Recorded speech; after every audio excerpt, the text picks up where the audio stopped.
L'histoire commence avec le jeu en ligne classique BioShock, qui devient le meilleur de son genre, où les joueurs se voient présenter un monde immense et passionnant de batailles avec des monstres.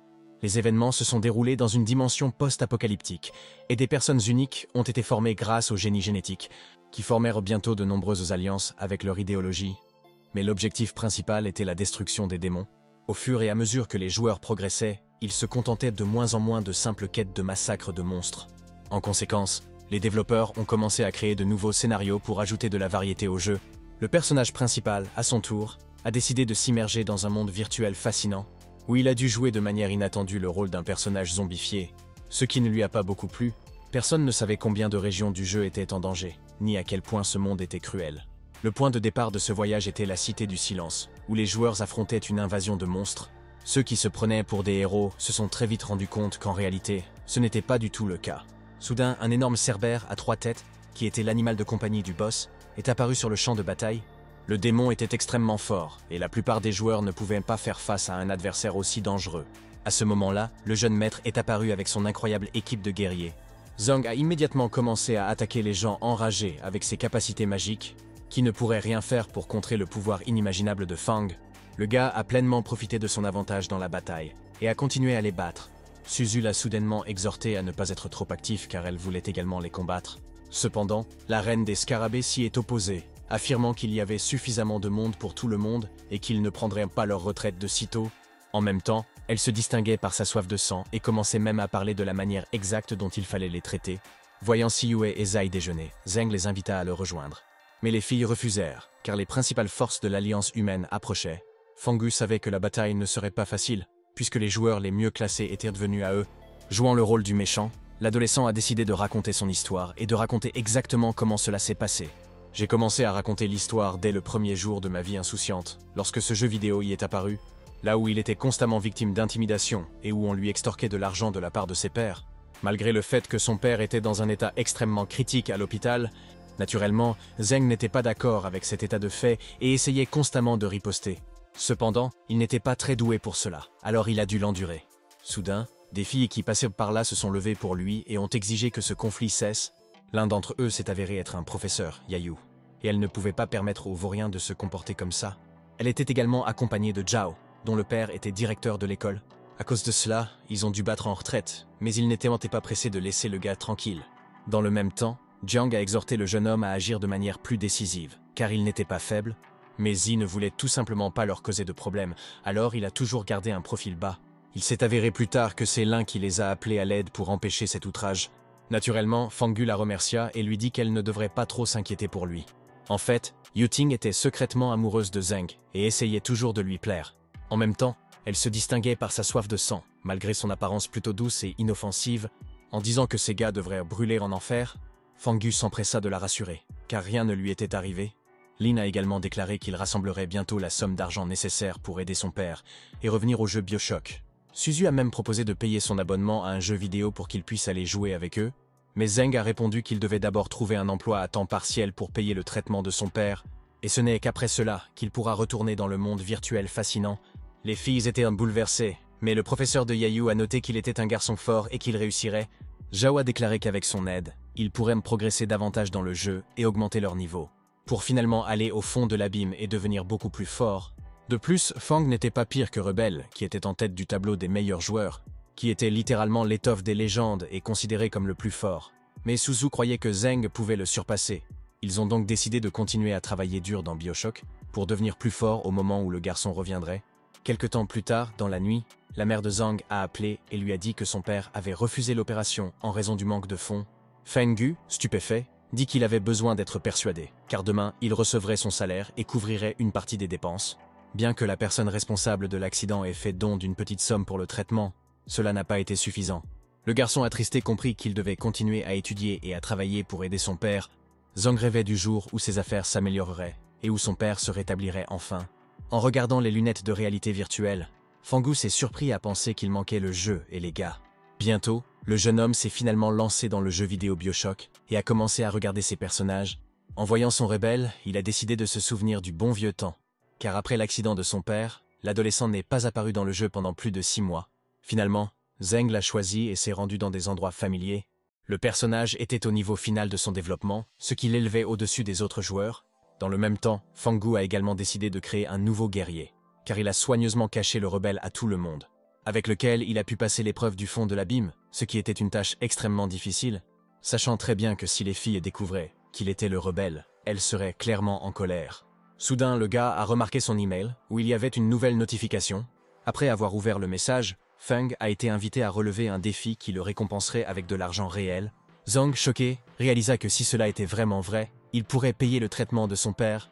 Quelle était la priorité du moment sur cette base, a-t-il convenu? Dès que l'adolescent a confirmé son intention, il a été enveloppé par une force inconnue.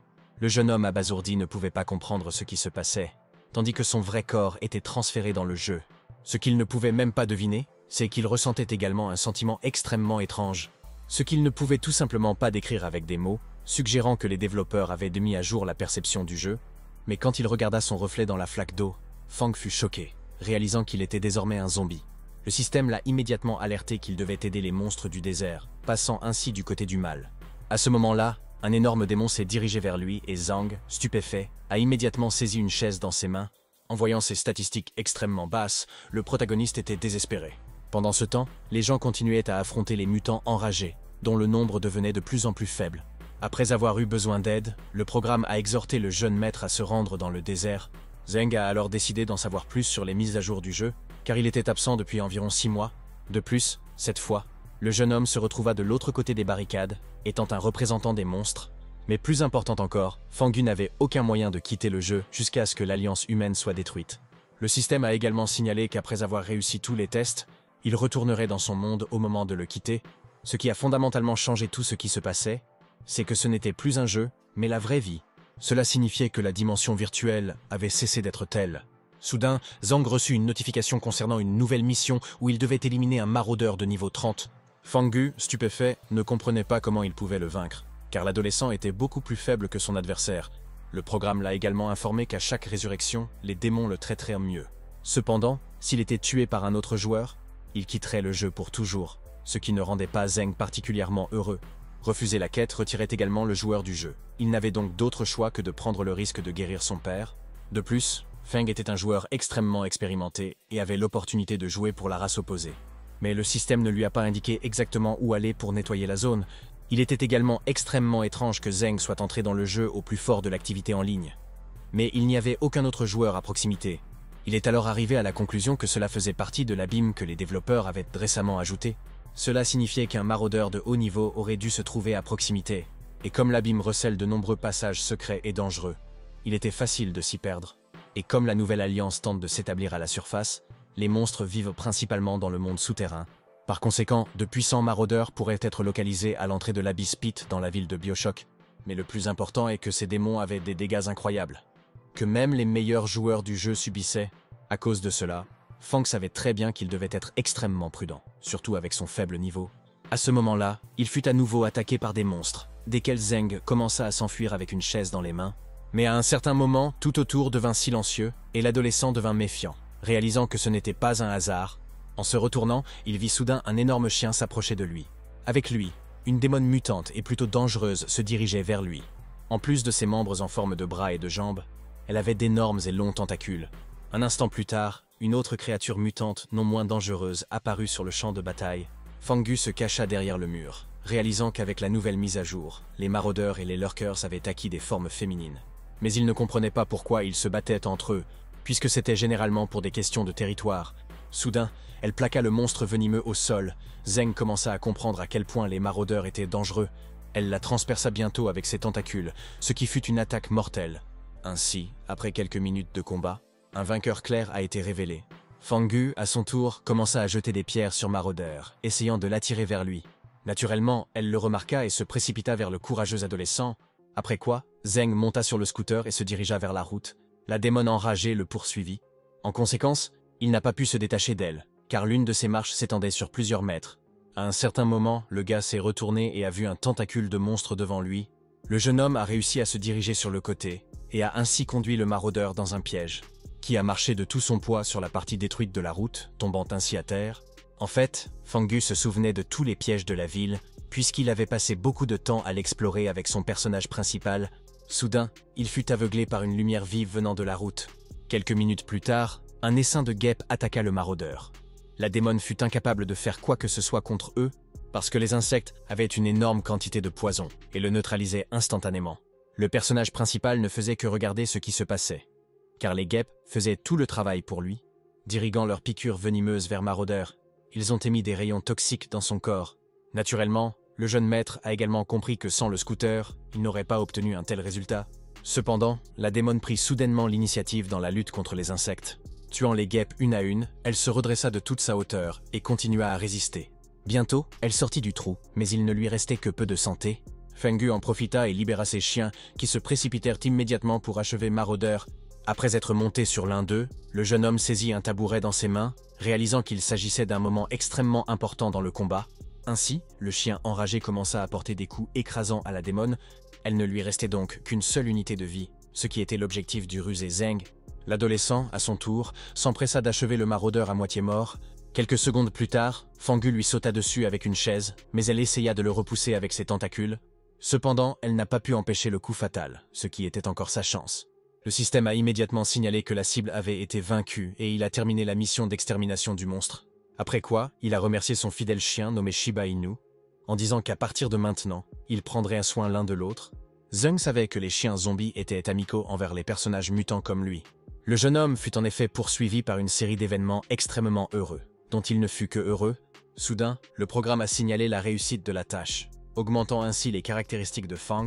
Il a également grandi en taille, mais ce n'était que le début, car le programme l'a récompensé avec de nombreux cadeaux. En payant 5000 pièces, Zeng pouvait littéralement contrôler les maraudeurs, ce qui fut une véritable surprise pour lui, mais il était plus préoccupé par l'argent. Après tout, une pièce d'or équivalait à $1, commença le gars à compter. Soudain, le programme lui a signalé qu'à l'avenir, il pourrait construire sa propre base. De plus, le système a commencé à téléporter de force le joueur vers la Cité de l'Espoir. Quelques minutes plus tard, Fengu et son chien tombèrent soudainement dans un couloir de portail. Ils firent bientôt un atterrissage très malheureux, se retrouvant dans une zone inconnue. En regardant autour de lui, l'adolescent stupéfait réalisa finalement qu'ils étaient dans la Cité de l'Espoir. L'histoire raconte qu'après que le monde ait été transformé en un désert, les survivants ont installé des abris souterrains. Les scientifiques ont commencé à créer un remède pour rendre les monstres intelligents. Mais les démons ont détruit le laboratoire. À l'heure actuelle, cet endroit est devenu un territoire caché de tous, sauf de Fengu. Même les monstres et les gens ne pouvaient pas entrer dans la ville. Zeng regarda autour de lui, errant dans des endroits abandonnés, réalisant que c'était désormais sa nouvelle maison. Soudain, une dalle dans le sol s'est ouverte et un escalier est apparu devant lui.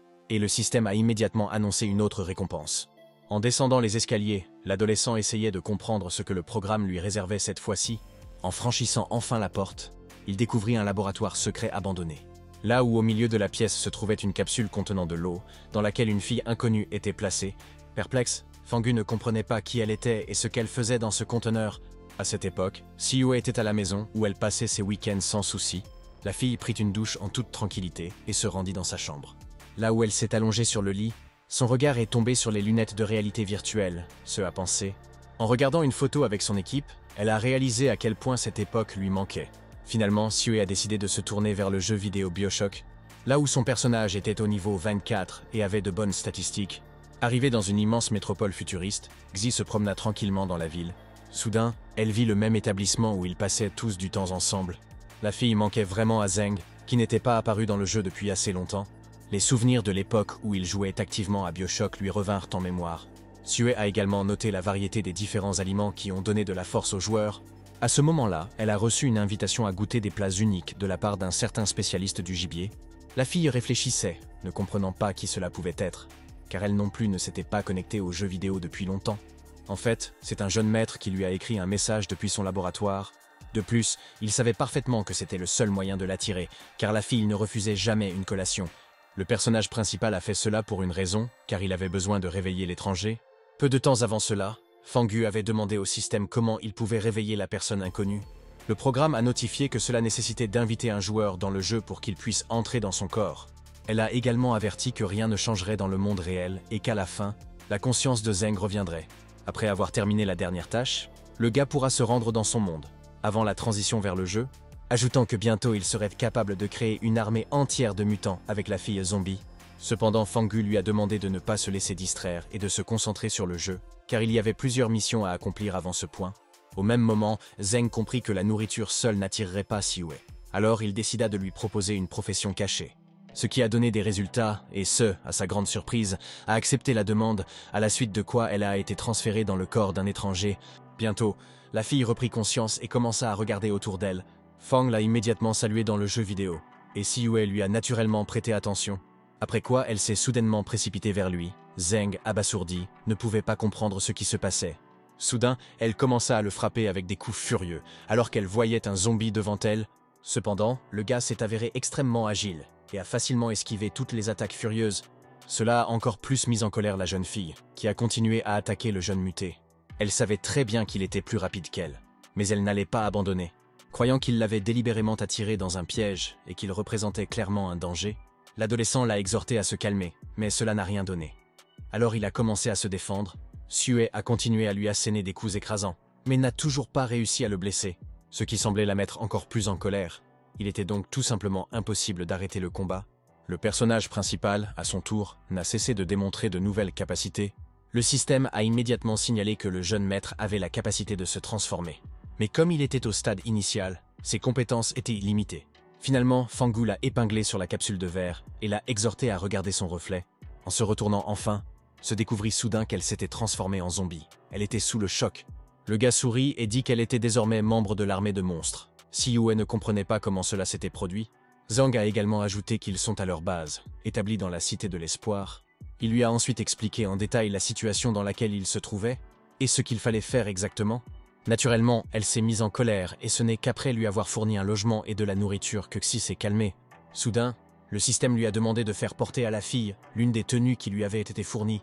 En même temps, Fangu était bien conscient qu'ils devaient avant tout améliorer leurs compétences, parce qu'ils devront affronter une nouvelle alliance de personnes, ce qui est une mission extrêmement dangereuse et difficile. Après lui avoir finalement fourni les vêtements nécessaires, la jeune fille accepta avec joie. Après tout, en plus de son apparence, elle a également augmenté sa force et certaines caractéristiques. Zhang était satisfait de ce résultat et l'a exhorté à prendre la situation au sérieux. Soudain, Xiue se surprit à penser que le PNJ agissait de manière extrêmement étrange, comme s'il avait sa propre conscience. Après tout, il ressentait même une réelle sensation de faim, quelque chose qu'elle n'avait jamais observé auparavant. Fenggu, à son tour, lui offrit une collation et prépara des tentacules de maraudeurs frits. Elle a déclaré que son arrivée dans l'équipe valait vraiment la peine d'être célébrée avec un délicieux déjeuner. La fille, toujours affamée, accepta avec joie d'essayer le nouveau plat et commença à manger. Mais en même temps, elle s'est détournée du gars de manière inattendue. Zheng a compris que c'était une habitude innée d'un zombie. Parce qu'un mutant, dans un certain sens, comme un animal, est un prédateur sauvage. Après que Xi ait utilisé les tentacules, des excroissances ont poussé sur son dos, qui se sont rapidement transformés en tentacules à part entière, et ses caractéristiques ont également augmenté. Xiue, abasourdi, ne comprenait pas ce qui se passait. Cette action lui semblait extrêmement effrayante. Fangu réalisa alors que les individus zombifiés étaient capables d'adopter les compétences des créatures qu'ils mangeaient. Le programme n'a fait que confirmer ses soupçons, en mentionnant la nourriture qu'ils doivent obtenir pour devenir plus forts. Ensuite, le système les a envoyés dans une nouvelle mission. Après le déjeuner, ce est devenu beaucoup plus actif. Après un certain temps, ils atteignirent l'intersection de la forêt d'épines et de la Cité du Silence, où ils ont pu trouver de nombreux monstres de bas niveau à améliorer. De plus, dans cette zone, il y avait une source de nourriture assez riche en calories sous forme de charogne. Ainsi, Zhang et Xiue se sont plongés dans le monde des morts, ce qui était fascinant à sa manière. Là où tout était dirigé par une personne inconnue avec ses gardes sous la forme de démons, mais en même temps, tout allait bien du côté de l'organisation, puisque les enfants zombies recevaient de la nourriture tous les jours, et en même temps, ils emmenaient des femmes captives pour donner du lait aux bébés, ce qui était également surprenant.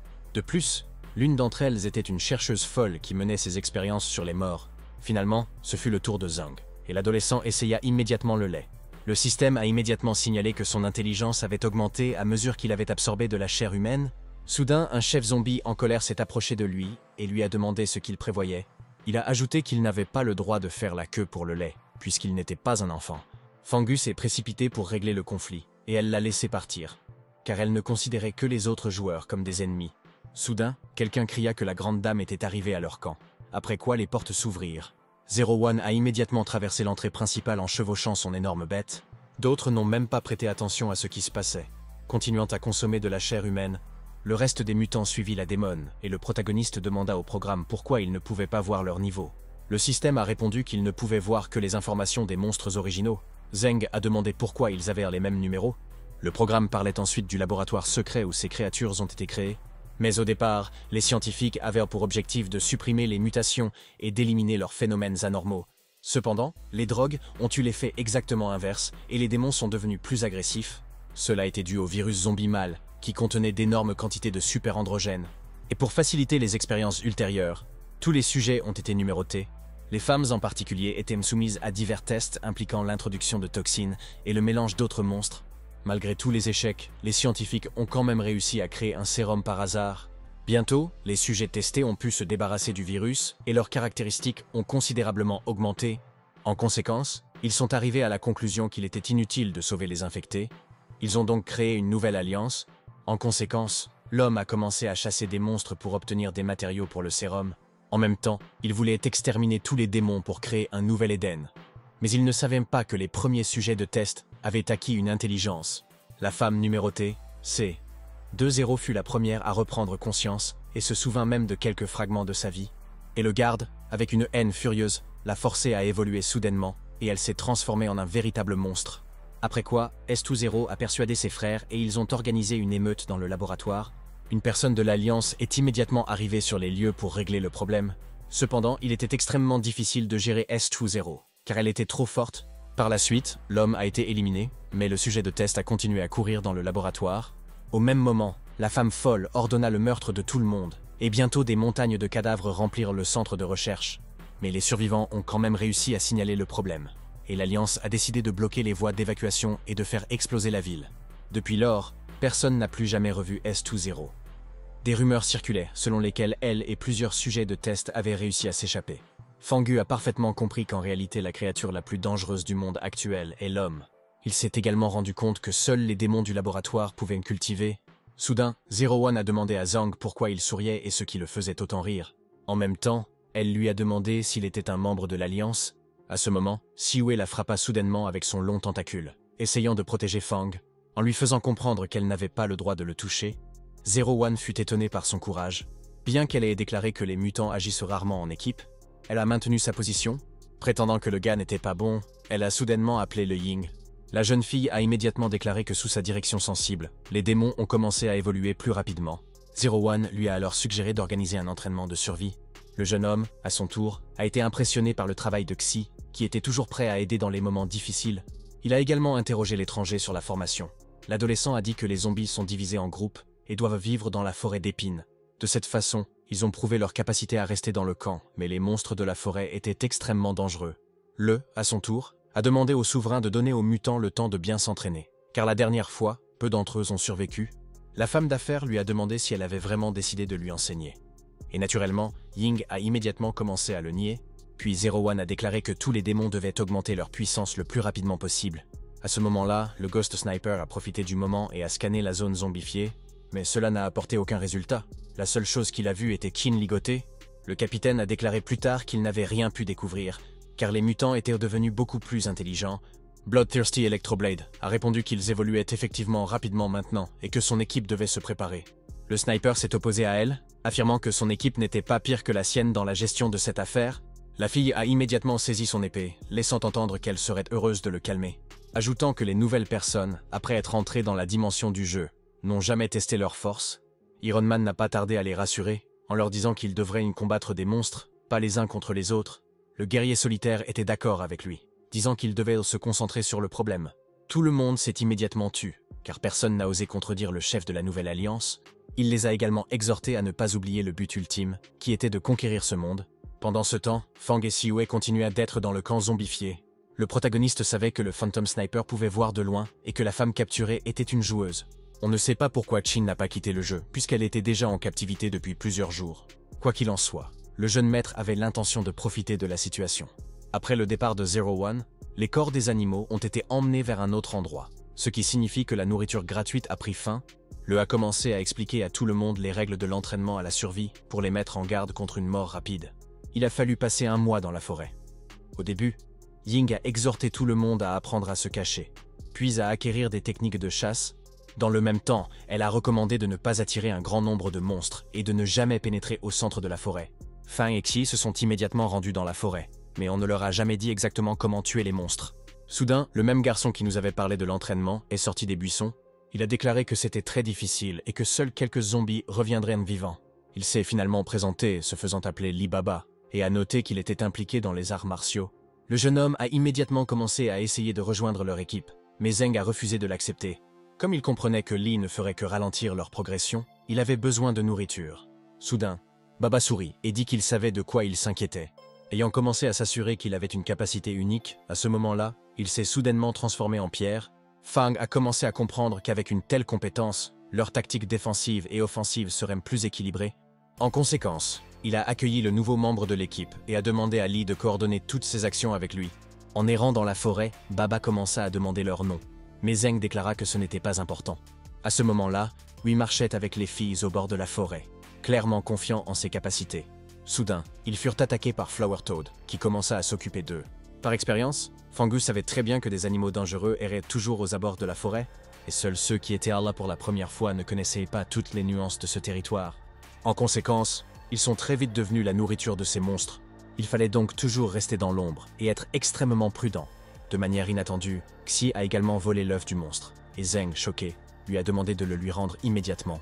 Mais Xue n'avait aucune intention de faire cela, après quoi ils entrèrent dans le 3e secteur de la forêt, où c'était relativement sûr.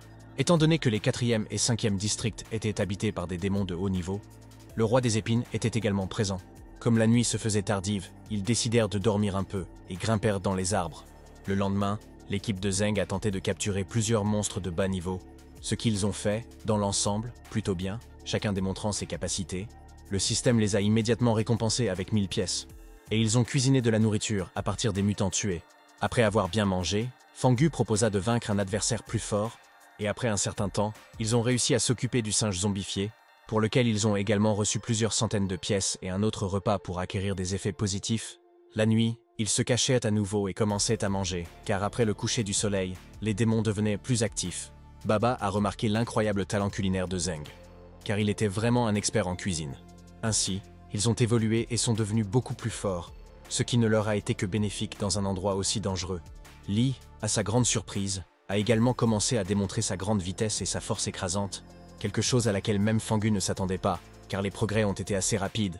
Naturellement, la force de Zeng a également augmenté et, après une journée difficile, ils se sont réfugiés dans une grotte. Peu à peu, le nombre de pièces d'or augmentait, mais le garçon ne comprenait pas pourquoi le système commençait à cacher ses caractéristiques.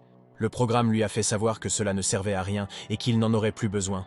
Après tout, le plus important est de développer vos capacités uniques pour devenir plus fort. Remarquant un moustique muté à l'horizon, Fangu s'est précipité pour s'en occuper.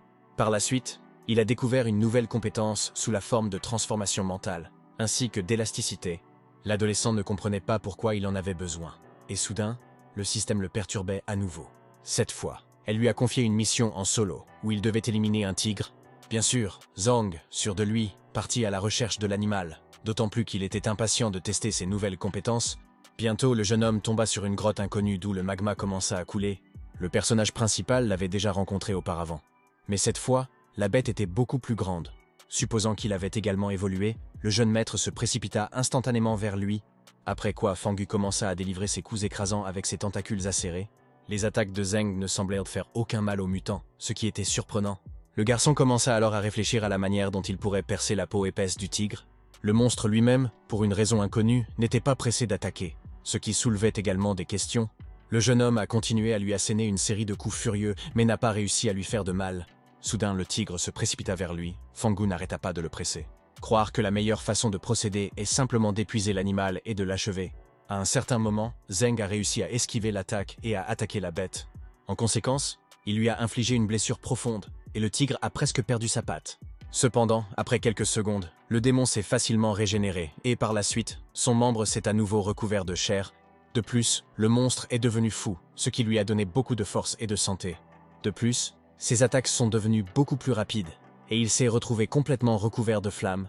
Mais même d'une telle situation, Fangu a pu s'en sortir en utilisant ses tentacules comme bouclier. À ce moment-là, il a compris ce que signifiait la compétence d'élasticité. Un instant plus tard, Zeng transforma littéralement son membre en canon et tira sur la bête. La sphère s'est instantanément envolée dans le corps de l'animal enragé, ce à quoi il ne s'attendait pas du tout. Ainsi, il a vaincu le mutant.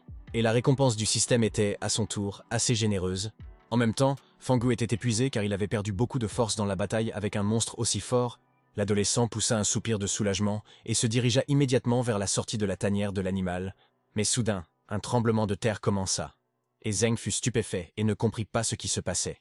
Quelques minutes plus tard, 3 énormes tigres se sont approchés de lui et lui ont demandé si le bébé avait tué leur frère, ajoutant qu'ils étaient obligés de venger sa mort. Le jeune homme recula aussitôt, après quoi il transforma ses tentacules en canons. Mais cette fois, il commença à émettre des projectiles enflammés. En libérant plusieurs sphères de feu, il réussit à blesser gravement le tigre doré. Les autres étaient perplexes, ne comprenant pas d'où ce garçon tirait une telle force. Bientôt, tout autour était en feu et les animaux assommés commencèrent à se retirer. Profitant du moment, Fangu brûla littéralement vive la bête blessée. En même temps, il était extrêmement curieux de savoir combien d'argent le système donnerait pour tuer des démons aussi dangereux. Les tigres, à leur tour, ne purent rien faire pour résister à l'adolescent, plongeant dans l'abîme de feu. Pendant ce temps, dans l'antre des zombifiés, T02 reprenait peu à peu ses esprits. Le protagoniste a continué à démontrer ses capacités uniques aux démons. Les bêtes continuèrent d'attaquer le jeune maître, qui leur avait une fois de plus préparé un piège. Ils sont tombés dans le panneau sans réfléchir, ce qui était exactement ce que Zheng voulait, car il ne pouvait être vaincu que par la ruse. Après avoir érigé une barrière magique avec ses tentacules, Fangu a immédiatement couru en arrière. Après l'avoir détruit, ils n'ont pas trouvé l'adolescent et ont commencé à chercher autour. Quelques secondes plus tard, le sol sous eux s'effondra dans un abîme de feu. Les monstres n'eurent pas le temps de réagir. En conséquence, le gars les a facilement brûlés. Le système l'a instantanément récompensé avec 10 000 pièces d'or. Un mois entier s'est écoulé depuis, et peu de gens sont revenus au camp de zombies, ce qui était prévisible. Extrêmement préoccupé par ce résultat, Lee se demandait s'il y avait des survivants. Zero One a déclaré qu'elle comptait avoir un bébé avec son ami effronté. Cependant, il n'apparaissait pas non plus à l'horizon, ce qui a provoqué la colère du leader. À ce moment-là, T02 s'est soudainement réveillée et a déclaré qu'elle sentait quelqu'un s'approcher d'eux depuis la forêt. Ying, perplexe, demanda s'ils étaient des mutants, et la démone répondit par l'affirmative. Cependant, elle a noté que les zombifiés ne peuvent pas respirer aussi intensément. Zero One a compris que Xiao ne pouvait pas se tromper, car elle avait une perception bien développée. Mais ce qui l'avait effrayée à ce point restait un mystère pour elle. Alors ils commencèrent à attendre les invités indésirables. Soudain, T09 a pointé du doigt la forêt et a dit qu'il y avait du mouvement venant du bosquet. Un instant plus tard, ils entendirent des explosions et virent une sorte de lueur magique. Quelques secondes plus tard, des monstres sont apparus, menés par le roi des épines, qui avait muté en dragon. Au même moment, ils marchaient vers un certain endroit. Ce phénomène était assez étrange.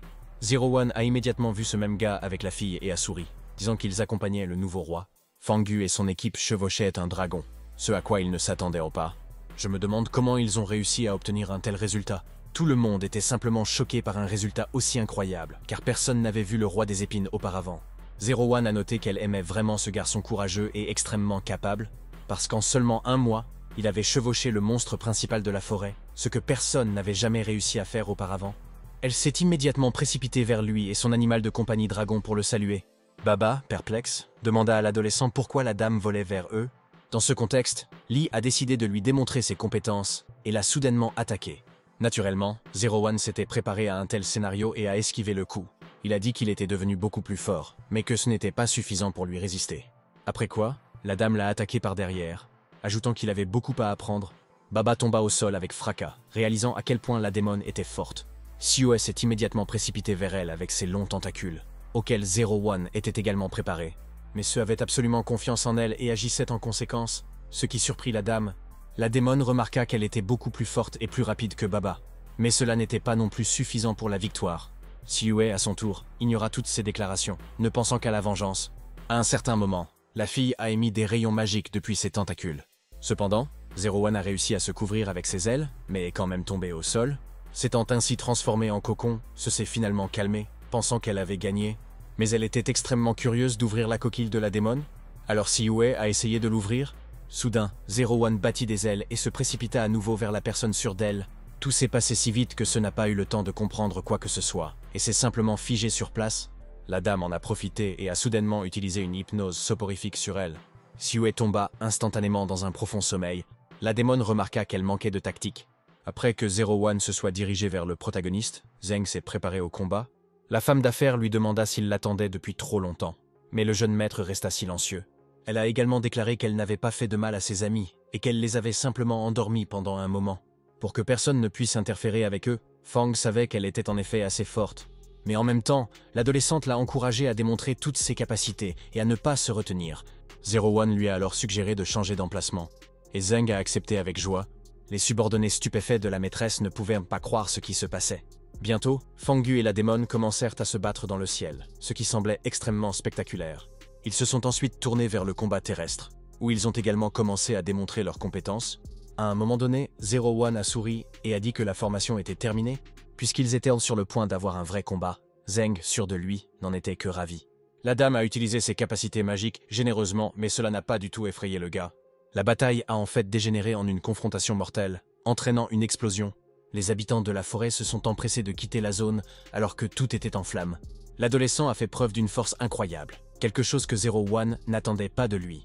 Après avoir bloqué toutes ses attaques, le jeune homme a facilement exécuté sa propre série de coups, après quoi, la démon déconcertée s'envola sur le côté et atterrit extrêmement douloureusement. Fangu s'approcha d'elle et déclara qu'il ne lui obéirait pas, bien au contraire, qu'elle devrait exécuter ses ordres. Soudain, son corps subit une transformation, et Zero One, stupéfait, ne comprit pas d'où venait une telle force.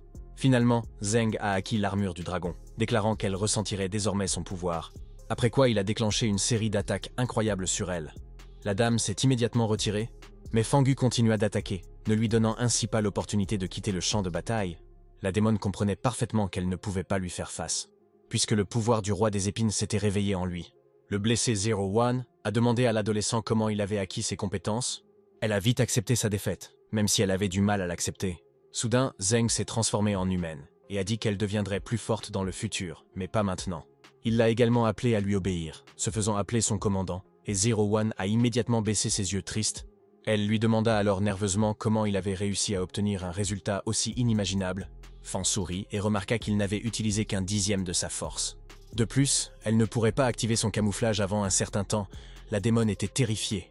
Surprise, elle lui a demandé comment il connaissait son secret, mais le gars ne lui a pas répondu. À ce moment-là, elle réalisa soudain qu'il s'agissait en fait d'un humain déguisé en zombie. Pendant ce temps, Qin, qui était retenu captif par les mutants, continuait de souffrir d'une douleur extrême. Zero One s'est soudainement retrouvé entraîné dans ses souvenirs, où Lin lui a remis les rênes du pouvoir. La fille l'a littéralement supplié de ne pas partir.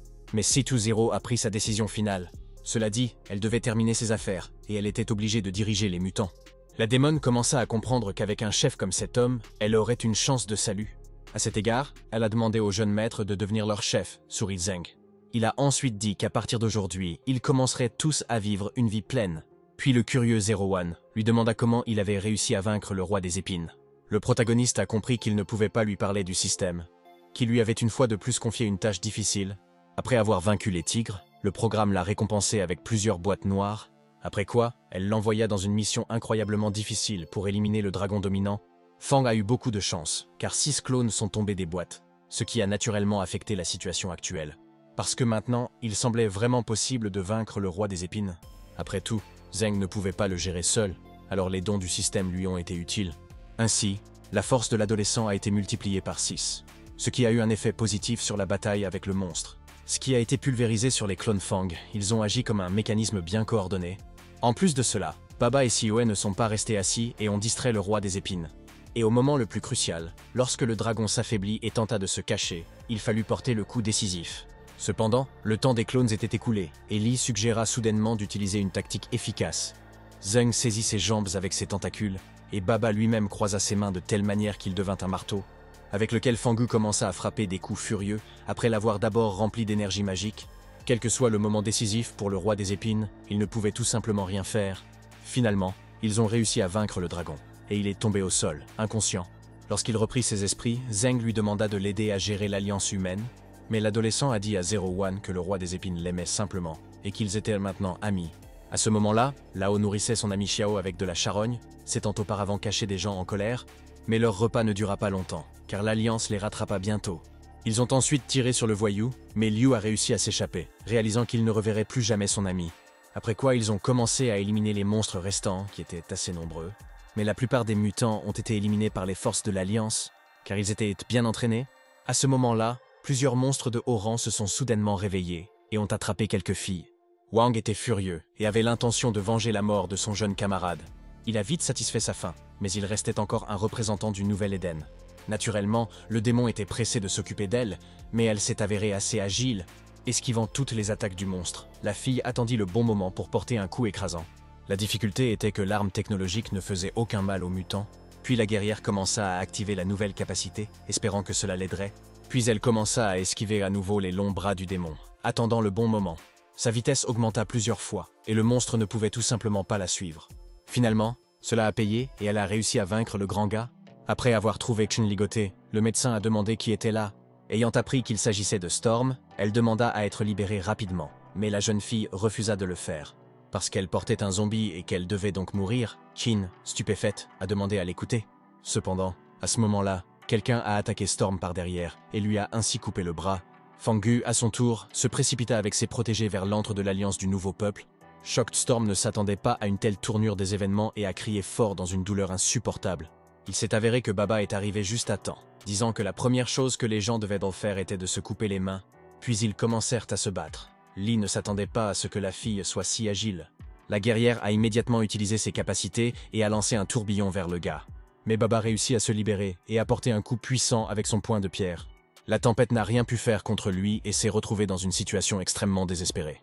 Par la suite, Lee l'a donné en pâture à sa puissante bête, qui n'a fait aucune cérémonie avec elle, après quoi il se dirigea vers Chin, déclarant qu'à cause d'elle, un grand nombre de ses frères étaient morts.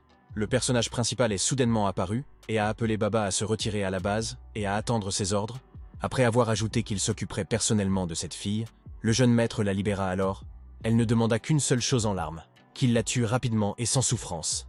Mais Zeng a dit que même s'il la tuait, elle ressusciterait. Le médecin choqué lui a demandé comment il savait qu'il y avait d'autres joueurs. Il réalise qu'il comprend vraiment ce monde du jeu mieux que quiconque. Fengu se demandait si les autres joueurs avaient reçu la même quête. Pourquoi il n'était pas né de nouveau en zombie comme lui? Soudain, il lui a demandé comment elle avait eu son ventre. Kain a répondu qu'une seule personne était responsable de tout. Et elle a raconté son histoire, ce qui s'est passé lorsqu'elle était étudiante diplômée au département de bio-ingénierie, mais elle n'a jamais réussi à défendre son diplôme et n'a pas pu terminer ses études. Ensuite, Shin s'est ennuyée à la maison pendant longtemps et pour se distraire de ses problèmes, elle a commencé à jouer à BioShock avec ses amis. Elle a bientôt rencontré un gars nommé Thunderclap dans un jeu vidéo. Après quoi, ils sont devenus amis et ont constamment joué ensemble. Mais un jour, il l'a de nouveau invité à jouer. Ils ont passé beaucoup de temps et se sont rapprochés l'un de l'autre. La fille est vraiment tombée amoureuse de lui. Le jeune homme lui a alors demandé de créer un sérum pour l'alliance de nouvelles personnes afin de leur donner des super pouvoirs. Et comme l'équipement du jeu était bien plus avancé que l'équipement réel, ses recherches ont porté leurs fruits.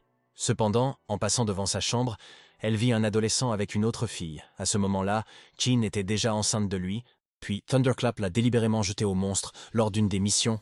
Il voulait à l'origine qu'elle soit vue par l'équipe Ghost Eye, mais elle avait les yeux bandés. Et pour cacher ses crimes, le gars a envoyé un assassin. À ce moment-là, Chin a soudainement fondu en larmes. Alors Fangu lui proposa de se venger de lui, ou de mourir ici et maintenant. La jeune fille y réfléchit. Après quoi, elle a crié avec colère à travers ses larmes qu'elle rêvait de vengeance. Les mutants s'enfoncèrent bientôt plus profondément dans la forêt, où Zeng déclara que l'Alliance avait découvert leur emplacement et qu'il n'était plus sûr. Ouvrant le portail, il appela tout le monde à le suivre jusqu'à la Cité de l'Espoir, où les gens ne les trouvèrent pas immédiatement, ajoutant qu'à leur arrivée, ils furent obligés de reconstruire la forteresse pour leur résister. Naturellement, tout le monde a admiré la nouvelle tête des zombies, et Fang lui-même a ordonné à Zero One d'amener autant de monstres que possible. En même temps, il fallait les former à tout ce qui était nécessaire pour combattre l'Alliance. Pendant ce temps, l'animal de compagnie de Zeng a avoué son amour à Siyue, qu'il a commencé à lécher de la tête aux pieds.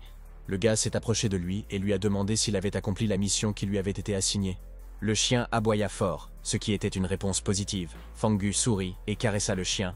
Un instant plus tard, toute une meute de chiens mutants se précipita vers eux, ce dont Zeng ne put que se réjouir. Après avoir dit que Shiba Inu avait terminé la tâche, il devait maintenant se dépêcher de construire la forteresse. Un mois entier s'est écoulé, et Zeng était littéralement épuisé, car il n'avait pas dormi une seule nuit pendant ce temps. Soudain, le système lui a confié une autre mission, qui l'obligeait à se rendre dans la ville mécanique pour activer les cyborgs. Le programme précisait qu'il fallait également appeler le joueur pour entrer dans le corps du cyborg, qui se trouvait dans l'entrepôt. Lorsque Fangu est allé au laboratoire, il a trouvé un robot dans la capsule et s'est demandé qui serait le mieux adapté à ce rôle. Soudain, Siwei le suivit dans la pièce et Zeng la pressa de retourner au camp. Mais la fille dit qu'elle avait très faim et qu'elle voulait manger, et l'adolescent soupira lourdement. Ici, extrêmement persistant, n'arrêtait pas de lui demander de cuisiner quelque chose. Mais la tête de Fang était remplie de quelque chose de complètement différent, car il avait besoin de trouver une personne appropriée pour le cyborg. Il lui est soudain venu à l'esprit que Zhao, qui n'était pas apparu dans le jeu depuis longtemps, serait parfait pour ce rôle. Le protagoniste continuait de penser que c'était une excellente idée, mais Siwei lui rappelait constamment sa faim. Quand elle l'appela par son nom, le jeune maître stupéfait demanda comment Xi savait que c'était lui. La jeune fille lui a ensuite montré la fenêtre d'information du système, qui indiquait son nom et son statut. Zhang, à son tour, comprit que tôt ou tard, elle l'aurait compris de toute façon. Le programme a précisé qu'après avoir rejoint une équipe, tous les membres de l'équipe voient des informations détaillées à son sujet. Fenggu réfléchit un instant, réalisant que dans ce cas, il devrait choisir une personne en qui il pouvait avoir confiance. Et comme l'adolescent avait peu d'amis, le nombre d'options était limité. Le jeune homme décida de demander à Si Yue qui il devait inviter au jeu. Le professeur Jiang, ou Yuting et Susu, à ce moment-là, se commença à manger et dit qu'il serait préférable de faire des réserves de viande. Réalisant qu'il n'y avait aucun espoir pour elle, le gaz a continué à réfléchir. Il est rapidement revenu sur la candidature de Zhao, d'autant plus que sa famille concevait des robots intelligents. De plus, elle-même y a directement participé, mais récemment, son entreprise était en crise. Finalement, Zheng a décidé de l'inviter à l'aider. Tard dans la nuit, la jeune fille était dans sa chambre, où elle se reposait paisiblement. Elle s'est réveillée de manière inattendue car elle a entendu le son d'un message dans le jeu vidéo BioShock. La curiosité l'a emportée et elle a enfilé les lunettes de réalité virtuelle et s'est plongée dans le jeu. Se retrouvant dans un monde fascinant, elle se souvint à nouveau de Fang, avec qui elle avait joué pendant longtemps. Ouvrant enfin la notification, elle fut surprise de découvrir que c'était Zheng qui demandait son aide. En même temps, il lui a promis de maîtriser un nouveau métier de cyborg, ce qui était également extrêmement intéressant pour elle. Réalisant qu'il avait vraiment besoin de son aide, elle a bien sûr accepté. Dès qu'elle a accepté son invitation, la jeune fille a été instantanément transportée dans un autre endroit. Bientôt, Suzu entra dans le corps du cyborg et un Fangou stupéfait regarda silencieusement ce qui se passait. La téléportation a réussi, comme l'a rapporté le système, ce qui a rendu Zheng extrêmement heureux. Se retrouvant dans un autre corps, Zhao, surprise, demanda si c'était vraiment un jeu, car tout indiquait qu'elle était entrée dans une réalité déformée où la technologie était au plus haut niveau. Soudain, Zheng la salua, avec Si Yue debout à côté de lui, non moins surpris. Cependant, comme Suzu l'a pris pour un ennemi car le gars avait l'air d'être zombifié, il a commencé à demander s'il était vraiment Fanggu, puisque les mutants ne peuvent pas parler. Le jeune homme commença à comprendre qu'il serait assez difficile de tout lui dire pour qu'elle le croie. Zhao, à son tour, a exigé qu'il lui donne immédiatement Zheng, ajoutant que s'il ne le faisait pas immédiatement, elle les forcerait à le faire elle-même. Voyant l'humeur de la jeune fille, le protagoniste a compris qu'à ce moment-là, il ne pourrait rien lui expliquer. En conséquence, une bagarre éclata entre eux et le jeune maître commença à se défendre. Suzu réalisa rapidement que le monstre n'était pas si simple et qu'elle devait être extrêmement prudente avec lui. Mais à ce moment-là, Si Yue l'a attrapée avec ses tentacules, la gelant littéralement sur place. Zhao ne pouvait tout simplement rien faire, sachant que désormais elle ne pourrait pas libérer Fang. Puis Se a demandé à son ami de regarder le panneau où leur nom était écrit. La fille stupéfaite regarda la fenêtre contextuelle au-dessus de la tête du garçon et réalisa finalement que c'était vrai. Bientôt, Si Yue la laissa partir, lui assurant une fois de plus qu'ils étaient bien ses amis. Suzu a également synchronisé les souvenirs du cyborg et a découvert leur objectif principal. Sur la base de ces informations, Zhao a pu les conduire à l'entrepôt secret de la Cité de l'Espoir, où se trouvaient les cyborgs et les noyaux, indiquant un abri souterrain sous la ville. En entrant dans l'ascenseur, il est tombé instantanément et la température a soudainement commencé à augmenter. Fanggu déploya immédiatement ses puissantes ailes et appela les filles à s'accrocher à lui. Par la suite, ils se sont enroulés dans un cocon pour éviter l'exposition aux températures élevées. Ce dôme les protégeait, mais en même temps, il faisait très chaud à l'intérieur. Dès que l'ascenseur s'est arrêté, la température est également revenue à la normale, ce qui était assez étrange. Soudain, les portes s'ouvrirent et l'eau se déversa sur eux. Zheng supposa qu'ils avaient été jetés en pleine mer. Suzu nagea la première et les autres la suivirent, se précipitant dans l'abîme inconnu, au fond de laquelle se trouvaient les ruines d'une ville entière. C'était un tableau vraiment impressionnant. De manière inattendue, Fanggu a remarqué les habitants locaux de la dimension aquatique. Elles ressemblaient à des sirènes, mais les créatures n'ont pas essayé de les attaquer. Au contraire, ils semblaient extrêmement amicaux, et le gars a immédiatement nagé jusqu'aux monstres étonnants. Mais soudain, une personne moins amicale est apparue et s'est précipitée vers Zheng. Fanggu avait prévu ce résultat prévisible et était prêt pour la bataille. Le jeune homme la transperça instantanément avec ses tentacules, ce qui était tout à fait attendu. À ce moment-là, le reste des sirènes extrêmement agressives ont nagé vers elle. Mais pour l'équipe de Fanggu, ce n'était pas un problème, même sous l'eau où les mouvements étaient nettement plus lents. Za, à son tour, a démontré des capacités incroyables. Elle a rapidement maîtrisé le rôle d'un cyborg. Sue n'était pas inférieure à elle en force, et était également habile à gérer un grand nombre de créatures marines. Mais à un certain moment, pour des raisons inconnues, les sirènes se sont arrêtées. Puis, ils se précipitèrent dans des directions différentes, ce qui indiquait l'approche d'un poisson plus gros. Quelques secondes plus tard, un requin muté s'est dirigé vers eux, effrayant tout le monde avec son apparence terrifiante. Zhao et les filles ont réussi à se cacher derrière les ruines d'un bâtiment au fond de l'océan. quand soudain, un monstre encore plus gros a attrapé le requin. Il s'est avéré plus tard qu'il s'agissait d'une pieuvre titanesque d'une taille incroyable, qui, ayant ouvert son énorme bouche, commença à aspirer tous les êtres vivants. Après un certain temps, ils se sont retrouvés dans l'estomac du mutant et ont commencé à regarder autour. J'essaie de comprendre comment sortir d'ici et quoi faire. Soudain, ils découvrirent une certaine structure où, selon Suzu, se trouvait le noyau et une légion de cyborgs. Le protagoniste ne pouvait pas comprendre comment toute la ville fantôme pouvait se retrouver dans ce monstre. Après avoir traversé de longs tuyaux, ils arrivèrent soudainement dans une zone où gisaient des cyborgs brisés. Zo a noté qu'en raison des pertes colossales, leur entretien est devenu impossible et ils ont été mis en mode hibernation. À cet égard, ils se sont dépêchés de se déplacer pour ne pas réveiller les robots. Bientôt, ils arrivèrent devant une étrange porte trouée, et Zeng, perplexe, demanda à Suzu ce que c'était. La jeune fille a déclaré que, selon ses données d'archives, la ville avait subi des changements importants. Fangu, surpris, demanda si la ville pouvait vraiment muter, même si c'était logique puisqu'elle se trouvait dans l'estomac d'un monstre. Afin de trouver le noyau énergétique, ils décidèrent de se séparer, et ils partirent à sa recherche, tout en pouvant toujours se contacter via le panneau des alliés, parce que chacun d'entre eux pourrait avoir des ennuis, puisque cet endroit leur était inconnu. Après avoir parcouru plusieurs couloirs, le jeune maître s'est retrouvé dans les légendaires ruines fantômes, mais soudain quelqu'un l'a attaqué. Zeng a réussi à esquiver l'attaque et à sauter sur le côté. Le robot inconnu ne pouvait pas comprendre ce que ce monstre faisait ici et pourquoi il était si rapide. Déclarant qu'il nourrirait son kraken avec ce parvenu sûr de lui de toute façon, le système a immédiatement donné à Fang une nouvelle tâche, capturer le chef des cyborgs. Pendant ce temps, Siyue traversa plusieurs tuyaux et se retrouva une fois de plus en pleine mer. Là où il y avait beaucoup de piranhas, qui se sont immédiatement précipités vers elle pour se régaler, la fille ne savait pas quoi faire ni comment sortir de cette situation, parce que le nombre de poissons augmentait à chaque seconde qui passait, et elle n'avait tout simplement aucun endroit où aller pour s'échapper. Mais à ce moment-là, Xi ressentit la faim, faisant disparaître instantanément sa peur, et elle se transforma en une tueuse sanguinaire. Ainsi, elle a facilement fait face à un grand nombre de piranhas, après quoi elle commença à les consommer avec un calme absolu, et construisit même un radeau sur lequel elle alluma un petit feu. Cependant, à ce moment-là, un gros poisson se précipita vers elle, dans l'intention de se venger du meurtre de ses camarades poissons, mais après avoir interrompu le repas de Siyue, elle-même ne savait pas à quoi elle s'était engagée, et la fille est devenue furieuse. Elle n'était même pas intimidée par la taille du piranha, qui continuait de se diriger vers elle. Au contraire, se était seulement contente d'une telle portion de déjeuner, car les autres poissons étaient petits, et elle n'était visiblement pas rassasiée. Suzu, à son tour, continua d'errer dans les longs couloirs de la ville fantôme à la recherche du noyau. Soudain, son radar a détecté un signal d'approche, et Zhao s'est rendu compte que le centre cyborg était très proche. Mais quelqu'un a activé une barrière laser, qui s'est précipitée vers la fille.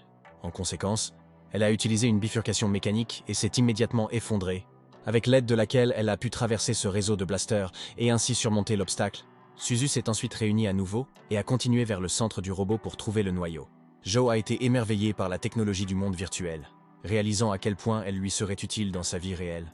Arrivant enfin à la porte, elle essaya de crocheter la serrure pour entrer. En entrant dans le laboratoire, la jeune fille découvre plusieurs capsules contenant des cyborgs. Naturellement, Suzu s'est empressée d'activer la légion semi-cybernétique. Soudain, la pièce commença à se remplir de fumée. Zhao ne pouvait pas comprendre ce qui se passait. À ce moment-là, un énorme cyborg s'est précipité vers elle, qui a décidé d'empêcher l'activation des robots. La fille ne pouvait pas comprendre pourquoi il attaquait un allié, car tout aurait dû être différent. Le robot a continué à la poursuivre dans le but de l'éliminer. Suzu a continué à esquiver les attaques. Je me suis surpris à penser que ce demi-cyborg est extrêmement stupide, car la symbiose de la machine et du cerveau se comporte différemment. Zhao a immédiatement activé une barrière magique pour bloquer les missiles de l'ennemi. À ce moment-là, elle avait rempli son corps mécanique d'énergie, et cela suffisait pour la bataille. Suzu comprit qu'elle pouvait désormais prendre l'initiative et vaincre le robot enragé. Mais le demi-cyborg têtu n'a pas abandonné l'idée de la détruire et a utilisé diverses armes. La fille a également décidé d'activer le mode de prédiction des mouvements de l'adversaire. Comprenant enfin comment il allait agir, Zhao put facilement le désarmer. Elle a ensuite procédé à son immobilisation afin d'achever complètement le garde. En conséquence, le demi-cyborg s'est effondré au sol, incapable de continuer le combat. Suzu a compris que la première chose qu'elle devait faire était de le reconfigurer et de redémarrer le système. Elle a également découvert qu'il agissait en réalité sur ordre d'une personne inconnue. Après l'avoir récupéré morceau par morceau, Zhao l'a programmé de la bonne manière pour qu'il ne représente plus une menace pour les cyborgs. Revenu à lui, le robot perplexe demanda pourquoi il se trouvait à l'extérieur de la capsule de sommeil. La jeune fille lui a expliqué qu'il avait été contraint d'exécuter des ordres criminels et lui a demandé de lui raconter ce qui s'était passé. Soudain, Il se pencha vers elle et commença à l'examiner, puis posa une contre-question, si elle était vraiment un prototype. Mais Suzu ne comprenait pas de quoi il parlait, alors le demi-cyborg lui raconta l'histoire de ce qui s'était passé. Lorsque le docteur Guanya était à la tête du centre de robotique artificielle, il était un expert de premier plan dans ce domaine. Pour aider les humains à construire la cité de l'espoir, il a utilisé des cyborgs pour transporter des noyaux d'énergie. Bientôt ils s'améliorèrent et commencèrent à même à garder la ville. Et c'est ainsi qu'apparut cette légion de machines. Mais ils ont ensuite été exilés parce que l'Alliance ne voulait pas que la technologie soit transmise aux monstres. Et les développements les plus avancés des semi-cyborgs ont été incarnés dans le prototype. Et comme de nouvelles technologies y étaient testées, la machine absorbait tout l'arsenal de la recherche. Cependant, après la fin de la rébellion, le prototype a disparu et s'est ainsi séparé de la légion de robots. Guanya, à son tour, a introduit un protocole de protection dans les demi-cyborgs restants. C'est pourquoi il l'a attaqué. Mais on ne savait pas comment le médecin qui les avait créés avait pu les charger avec de tels programmes. Zhao a alors décidé de trouver cet homme et de lui demander personnellement. Mais à ce moment-là, le chemin de Suzu fut bloqué par d'autres méchants faits d'acier. Le robot a noté que lorsque la Légion a été exilée, un protocole de protection a été implanté dans plusieurs centaines de cyborgs. Cela ne signifiait qu'une chose. Ils pouvaient faire irruption dans le laboratoire à tout moment. Cependant, une fille robotique est soudainement apparue et a commencé à détruire les demi-cyborgs. Elle a facilement géré un grand nombre de robots. Prétextant qu'elle était venue pour protéger le prototype, elle appela son chef, ajoutant que l'escouade des titans féminins est une unité spéciale créée pour la protéger. Ils étaient 9 au total et ils n'obéissaient qu'à elle, car c'est ainsi que Guanya les avait programmés. Suzu, perplexe, lui demanda si elle avait vraiment été créée pour la protéger. Le demi-cyborg la corrigea en disant qu'il était plus probable qu'il la suive. Puis elle a demandé de l'aide sur une question. Pendant ce temps, Fangu continuait à se battre avec le chef des machines. Mais peu importe à quel point il a essayé de percer la défense, il n'y est pas parvenu. Ce qui a soulevé des questions, c'est que Zeng ne pouvait pas comprendre pourquoi les tentacules de la pieuvre étaient si élastiques. En même temps, il neutralisait complètement ses attaques, ce qui rendait la tâche beaucoup plus difficile. Le gaz a commencé à réfléchir aux astuces auxquelles il devrait recourir pour le gérer. Siwei, à son tour, faisait frire un énorme piranha, anticipant sa délicieuse viande. Après avoir finalement mangé à sa faim, Xi a continué à chercher un moyen de retourner à la ville fantôme, parce qu'elle comprenait parfaitement que ses amis avaient clairement besoin d'aide. Après avoir trouvé le tuyau, la fille s'est précipitée pour nager le long de celui-ci et a sauté dans une cuve d'eau inconnue. Siwei a deviné qu'il pourrait également y avoir des piranhas ici, car il y en avait toujours beaucoup. Soudain, un tourbillon d'eau commença à s'approcher d'elle et se commença à nager en arrière. À ce moment-là, un énorme piranha royal est apparu, ce à quoi la fille s'attendait. Le personnage principal, à son tour, a continué à essayer de faire face au cyborg. Le coup de tonnerre envoya une secousse à travers tout son corps, ce qui ne sembla qu'amuser le robot. Le jeune maître le regarda avec perplexité et réalisa qu'il était capable d'absorber l'électricité. Il a juste ri en réponse et a dit que son corps avait des gènes d'anguille électrique intégrés et que la foudre de Zeng ne faisait que le rendre plus fort. Fangu commença alors à émettre des flammes dans l'intention de le brûler jusqu'au sol, mais cela n'apporta aucun résultat. Tout autour s'enflamma, mais la tête du demi-cyborg resta complètement indemne. Le gaz abasourdi ne savait pas comment agir face à lui et commença à réfléchir. Je ne comprenais pas comment cela était possible, car avoir une résistance à plusieurs éléments était inacceptable. Le robot souriant a déclaré qu'il n'avait pas peur des températures élevées non plus. En même temps, il essayait de comprendre d'où venait une force et des compétences aussi incroyables chez un tel zombie. Il a ajouté que si le jeune homme le laissait tranquille et n'intervenait pas, il aurait pitié de lui et le laisserait partir. Naturellement, l'adolescent s'y est opposé, disant qu'il avait besoin d'un noyau énergétique et que sans lui, il n'irait nulle part. Le robot fut surpris, déclarant qu'il ne pouvait pas le lui donner et qu'il n'en était pas question.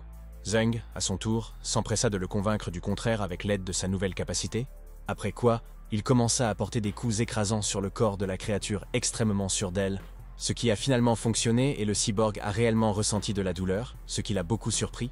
Fangu savait exactement comment agir contre un tel ennemi, qui n'aurait pas pu comprendre ce qui se passait, car une série d'attaques furieuses de zombies lui a causé des dégâts importants. En conséquence, Zeng s'est précipité pour déclencher une autre série de coups puissants sur lui.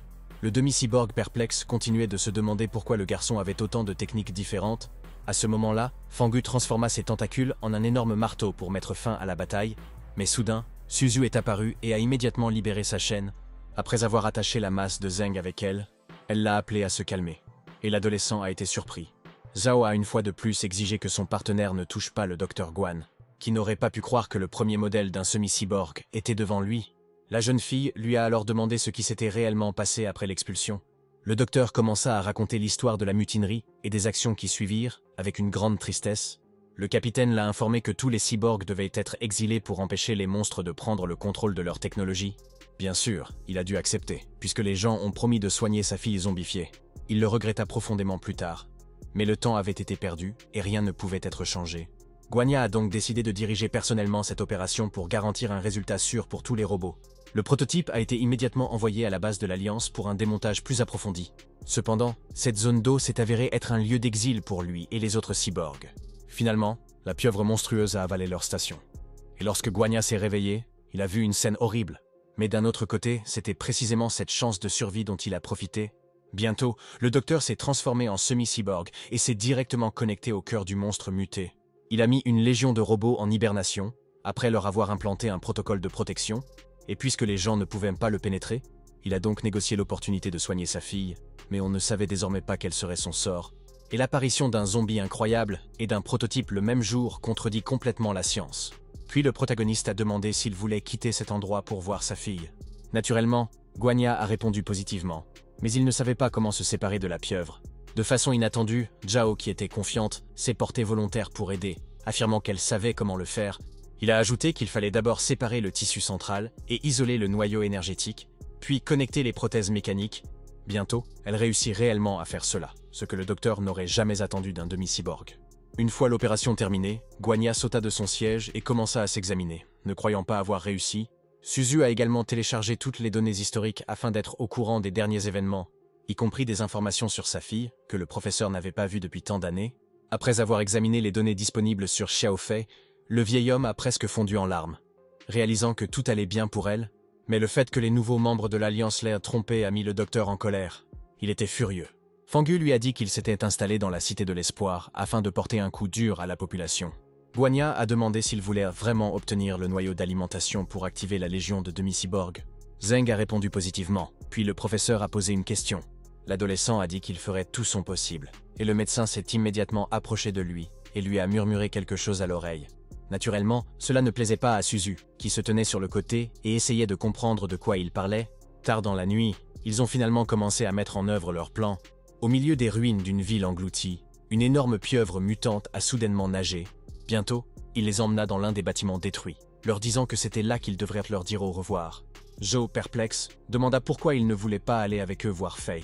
Guanya répondit qu'il le ferait certainement, mais plus tard, car il lui restait une affaire inachevée. Après quoi, il s'est de nouveau approché de Zeng et lui a demandé de prendre soin de Xiao, ajoutant que le gars devrait se souvenir de sa promesse. Bien sûr, Fangu n'avait aucune intention de le tromper. Il leur a également souhaité bonne chance dans la bataille contre la Nouvelle Alliance, car ils devaient payer pour leurs crimes. Ils ont ainsi réussi à récupérer et à livrer le noyau énergétique à la Cité de l'Espoir. Après l'avoir placé sur le réglage approprié, le mécanisme est immédiatement entré en action. Une lumière magique illuminait toute la ville. C'était un spectacle incroyablement beau. Le système a immédiatement récompensé Zeng avec 20 000 pièces d'or et 2 boîtes noires. Fangu a ensuite demandé au programme de transférer l'argent dans le monde réel, ce qui s'est avéré très simple, où dans le magasin d'armes et de compétences diverses, il suffisait de saisir le numéro de carte. Après avoir examiné tout l'assortiment, le jeune homme a commencé à comprendre qu'il devrait économiser de l'or pendant longtemps. Il a ainsi facilement transféré une partie de l'argent destiné à l'opération de son père, puis a demandé au système une nouvelle tâche. Le programme lui a proposé de manière inattendue d'amener un nouveau joueur dans le monde de BioShock en tant que Beetle Queen. L'adolescent a de nouveau commencé à réfléchir à qui il pourrait s'adresser pour cette demande, mais à ce moment-là, il se rappela avec horreur qu'il avait complètement oublié Siyue, qui était à la gare. Pendant ce temps, Guanya est allé rendre visite à son ami le roi piranha nommé Dabao.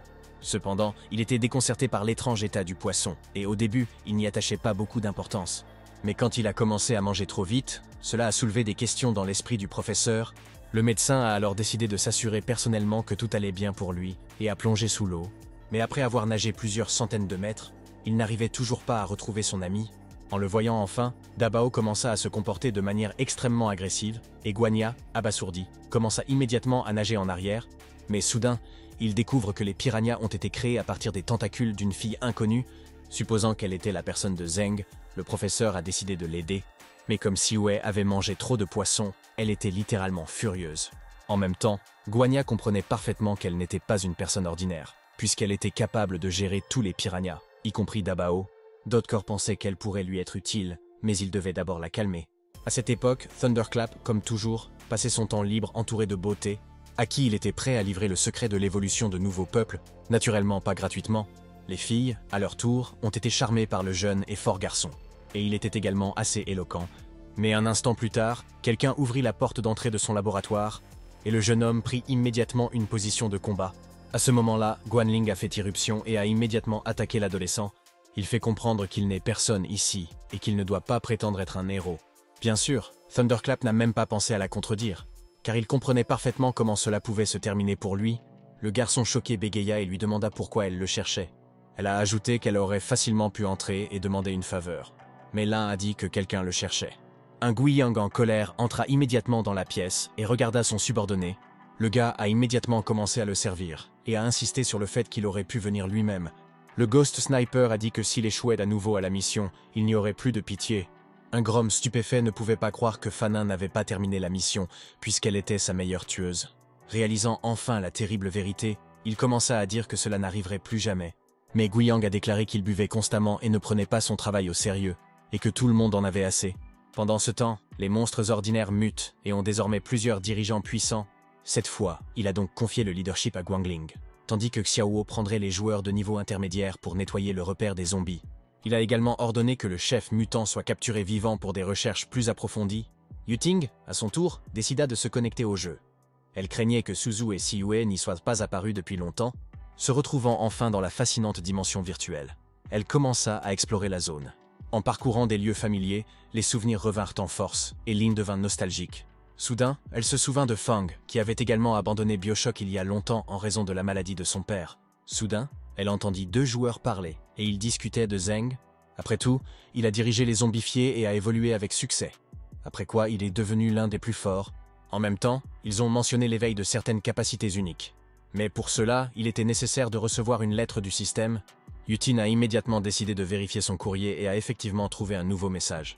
Cependant, la notification concernait l'aide à apporter à ses amis, et l'un, stupéfait, accepta bien sûr de se lancer dans le voyage. Bien qu'il lui semblait qu'il s'agissait peut-être d'escrocs qui lui avaient intentionnellement envoyé une lettre de cette nature, à ce moment-là, Fangu éternua soudainement, pensant que les zombies ne pouvaient ne pas tomber malades, ou peut-être qu'ils ne savaient pas quelque chose, et que le programme cachait des informations sur les rhumes mutants. Il doutait également que Yutin accepte une invitation aussi suspecte, mais il n'avait pas d'autre choix. Soudain, la reine des scarabées dans la capsule se réveilla de son sommeil. Zeng fut agréablement surpris que la fille accepte toujours de répondre à sa demande. Lin, à son tour, ouvrit les yeux et commença à regarder autour d'elle, ne comprenant pas où elle avait atterri. Après tout, au départ, elle pensait aider ses amis et découvrir la profession cachée du personnage. Cependant, cet endroit s'est avéré être bien réel, et la jeune fille a pensé qu'elle avait été trompée après tout. De façon inattendue, le personnage principal la salua et Yutin, stupéfait, regarda le zombie avec horreur. Naturellement, elle a tout mal compris et avait très peur pour ses amis, qui ont été entraînés de force dans cet étrange complexe, sous le même prétexte qu'elle. En même temps, l'un n'avait absolument aucune idée de ce qu'il fallait faire ou de comment sortir de cet endroit. Le jeune maître vit son état pitoyable et lui demanda de se calmer, se faisant appeler Zeng. Bien sûr, Yutin ne le croyait pas au début et décida de riposter contre le mutant rusé. Ayant déclaré qu'il ne pourrait pas la tromper, Fangu réalisa qu'il serait difficile de convaincre la jeune fille. Lin a dit que son ami ne pouvait pas se transformer en monstre et que tout cela n'était qu'un mensonge. Elle lui a demandé s'il avait vraiment capturé ses amis et s'il les retenait de force, ajoutant qu'il ferait mieux de les libérer car les conséquences seraient irréversibles. À ce moment-là, Yutin a commencé à utiliser ses compétences uniques et le sol a commencé à se fissurer. L'adolescent recula, ne comprenant pas comment la calmer et tout lui expliquer, car elle était incontrôlable. Au même moment, les capacités de Lin étaient à la limite de ce qui était possible, alors qu'elle entrait dans le corps de la reine des insectes. Un énorme démon apparut soudainement derrière elle et se précipita immédiatement vers lui. Mais le plus important est que Yutin avait la capacité de contrôler l'esprit de tous les scarabées. Il a soudainement supposé que, par pure peur, son ami avait accidentellement activé la technique d'une profession cachée. Cela signifiait que lui parler était clairement inutile, car à ce moment-là, cela valait la peine de la neutraliser. Ainsi, Fangu se précipita immédiatement dans la bataille contre les énormes insectes. Grâce à ses compétences très efficaces, il a réussi à détruire quelques scarabées. Après un certain temps, Zeng a enterré toutes les charges de Yuting dans des blocs de glace. Puis il a finalement essayé de parler à Lin pour qu'elle se calme enfin et l'écoute. Il l'a également encouragée à regarder son reflet, ce qui est devenu le premier pas vers leur compréhension mutuelle. Dans les éclats de glace, Yutin a réellement vu sa propre apparence extrêmement effrayante. Après quoi, le gars a demandé à regarder attentivement le panneau des alliés, où son nom était affiché. La fille choquée a demandé à l'adolescent si c'était vraiment lui. Bientôt, Lan reprit enfin ses esprits, et Susu et Zheng lui expliquèrent calmement tout. Elle réalisa alors à quel point la vie était oppressante et terrible pour tous les mutants. Dans le même temps, Yutin s'est donné pour objectif de faire payer la nouvelle alliance pour ce qu'ils avaient fait, ce qui faisait partie des plans de leur équipe. Mais Fangu a déclaré qu'à ce moment-là, ils devaient en faire quelque chose de complètement différent. Naturellement, la jeune fille a accepté d'aider ses amis, et a dit qu'elle ferait tout son possible. Zhang comprenait que Ling était en fait un peu lâche, mais dans le corps de la reine des insectes, son potentiel de combat était énorme.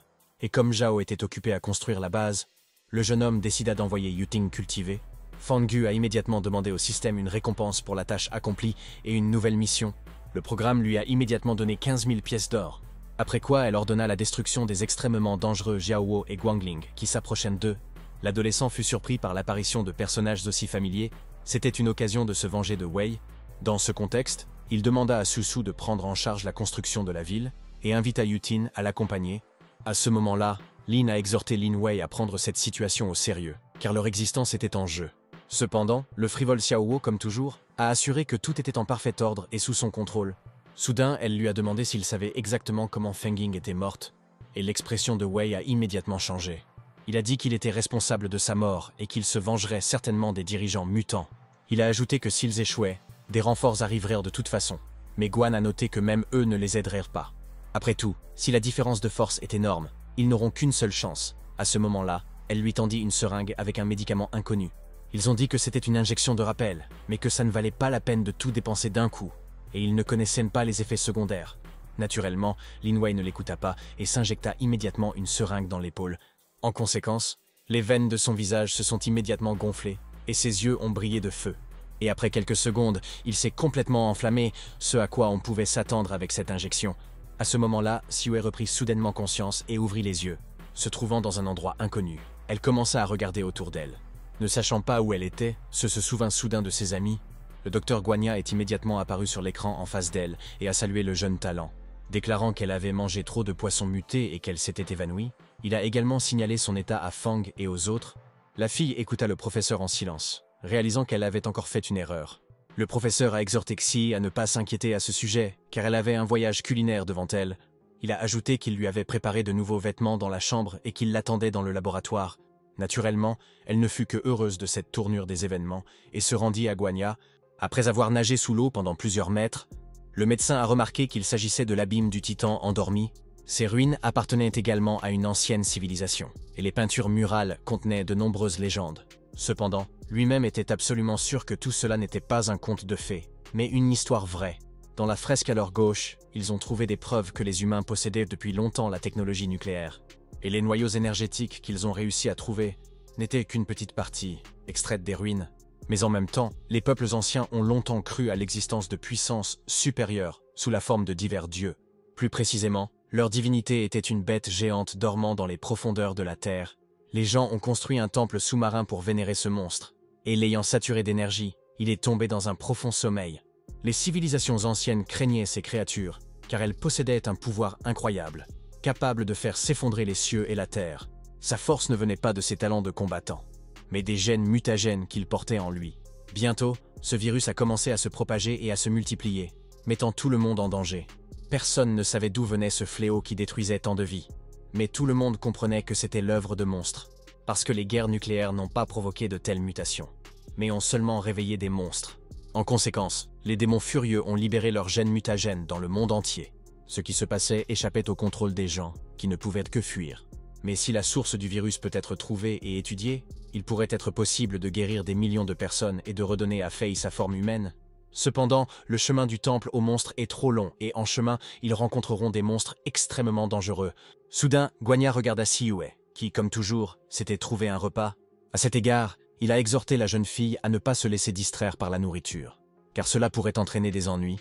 À ce moment-là, Maraderka se promenait dans la ville et entendit soudain un bruit étrange. Elle se retourna et ne vit personne, après quoi elle continua son chemin. Mais le bruit devint plus fort, et la démone frappa instantanément le sol d'où venait le bruit étrange. En examinant attentivement les profondeurs de la terre, le monstre n'a remarqué personne. Mais dès qu'elle se releva, Guangling lui transperça la poitrine. Ce fut un coup fatal. Ling a noté que la chasse à de telles créatures était devenue une activité extrêmement ennuyeuse. Xiaoyu a mentionné qu'il pourrait aller dans la forêt d'épines où vivaient des monstres de niveau supérieur. À ce moment-là, leurs protégés leur sont venus en aide et ont admiré le travail de leurs dirigeants. Les filles étaient absolument ravies de Lin Wei, car il se vantait, comme toujours, de ses compétences. Soudain, un Shiba Inu est apparu derrière l'un d'eux et s'est précipité pour l'attaquer. En conséquence, il a éliminé la cible d'un seul coup, et tout le monde a été choqué par ce qui s'est passé. Un Guan perplexe ne pouvait pas comprendre d'où venait ce chien muté. De plus, l'analyste leur a informé que le chien était une créature de rang inférieur, mais l'un était sûr qu'il avait simplement évolué. Alors elle a exhorté tout le monde à rester ensemble. À ce moment-là, Siwei et Gonya continuèrent leur dangereux voyage, où ils furent chassés par un énorme serpent qui ressemblait à une anguille. Naturellement, ils décidèrent de combattre le monstre, et se libéra ses tentacules de piranha, qui s'est immédiatement occupé du mutant aquatique en lui arrachant la tête. Le docteur ne resta pas non plus inactif, et dirigea ses attaques furieuses vers les requins qui nageaient envers eux. Après avoir finalement vaincu tous les méchants, ils ont nagé vers un endroit inconnu. Le professeur remarqua qu'il s'agissait d'un sanctuaire. Il y avait des statues de pierre partout. Ils marchèrent lentement vers la porte principale. En regardant autour de lui, Guanya dit que selon la légende, il devrait y avoir un démon gardant le temple ici. Cependant, personne ne les rencontra, ce qui lui parut assez étrange. Après être passé devant l'une des statues, elle a soudainement muté, mais ceux et le docteur ne l'ont pas remarqué. À ce moment-là, de longs et pointus tentacules commencèrent à émerger du piédestal, après quoi le monstre reprit vie et s'empressa d'attaquer les voyageurs. Mais au tout dernier moment, Siwei sembla sentir le danger derrière elle et réussit à bloquer l'attaque du monstre. En le suivant, toutes les statues prirent vie, se transformant en d'énormes mutants, ce qui rendit la tâche plus difficile. Le professeur et Xi se préparèrent immédiatement au combat, mais les monstres se révélèrent assez forts. Malgré cela, Guanya leur tira plusieurs projectiles et l'un des démons tomba au sol. Mais une fois de plus, de nombreux tentacules ont commencé à en sortir, ce à quoi ils ne s'attendaient pas du tout. De plus, leur régénération était supérieure à celle des autres créatures mutantes. Ainsi, l'une des statues se redressa assez rapidement et continua sa progression. Le médecin stupéfait a remarqué que peu importe les dommages qui leur étaient causés, ils avaient la capacité de se diviser. À cet égard, il a exhorté Siwei à adopter une position défensive et à empêcher la division des mutants. Mais en regardant les actions de Xi, il réalisa qu'elle n'avait pas du tout besoin de ses recommandations. Parce que ses tentacules de piranha dévoraient tout simplement des statues entières, les empêchant ainsi de se régénérer. La fille était vraiment extrêmement douée pour combattre les monstres, en utilisant ces techniques uniques. Après avoir abattu plusieurs statues mutantes, il ne restait plus à Siwei qu'à vaincre rapidement le dernier démon. Guangling, à son tour, fut laissé seul avec Xiaowo contre les chiens zombies, les autres moururent. En même temps, il se posait une seule question. Comment les chiens ont-ils pu connaître une évolution aussi incroyable? Lin Wei a immédiatement commencé à utiliser ses nouvelles compétences et s'est enflammé. Il a déclaré que dans son état actuel, il était capable de s'occuper lui-même de ses chiots. En se précipitant courageusement dans la bataille, il força le chien à battre en retraite, car tout autour était couvert de flammes, mais Guan l'exhorta à conserver ses forces, car l'animal pourrait profiter du moment et épuiser Wei. Un instant plus tard, quelque chose d'inexplicable apparut derrière eux, et ils sautèrent soudainement sur le côté. Le projectile magique toucha immédiatement le sol, et Xiaowo, perplexe, ne comprit pas qui les avait attaqués cette fois. À ce moment-là, Qin s'est approché d'eux et a dit qu'il aurait dû la reconnaître, ajoutant qu'elle rêvait depuis longtemps de cette rencontre. Lin Wei fut choqué par cette tournure des événements. Naturellement, il reconnut la fille, se demandant comment elle avait réussi à survivre.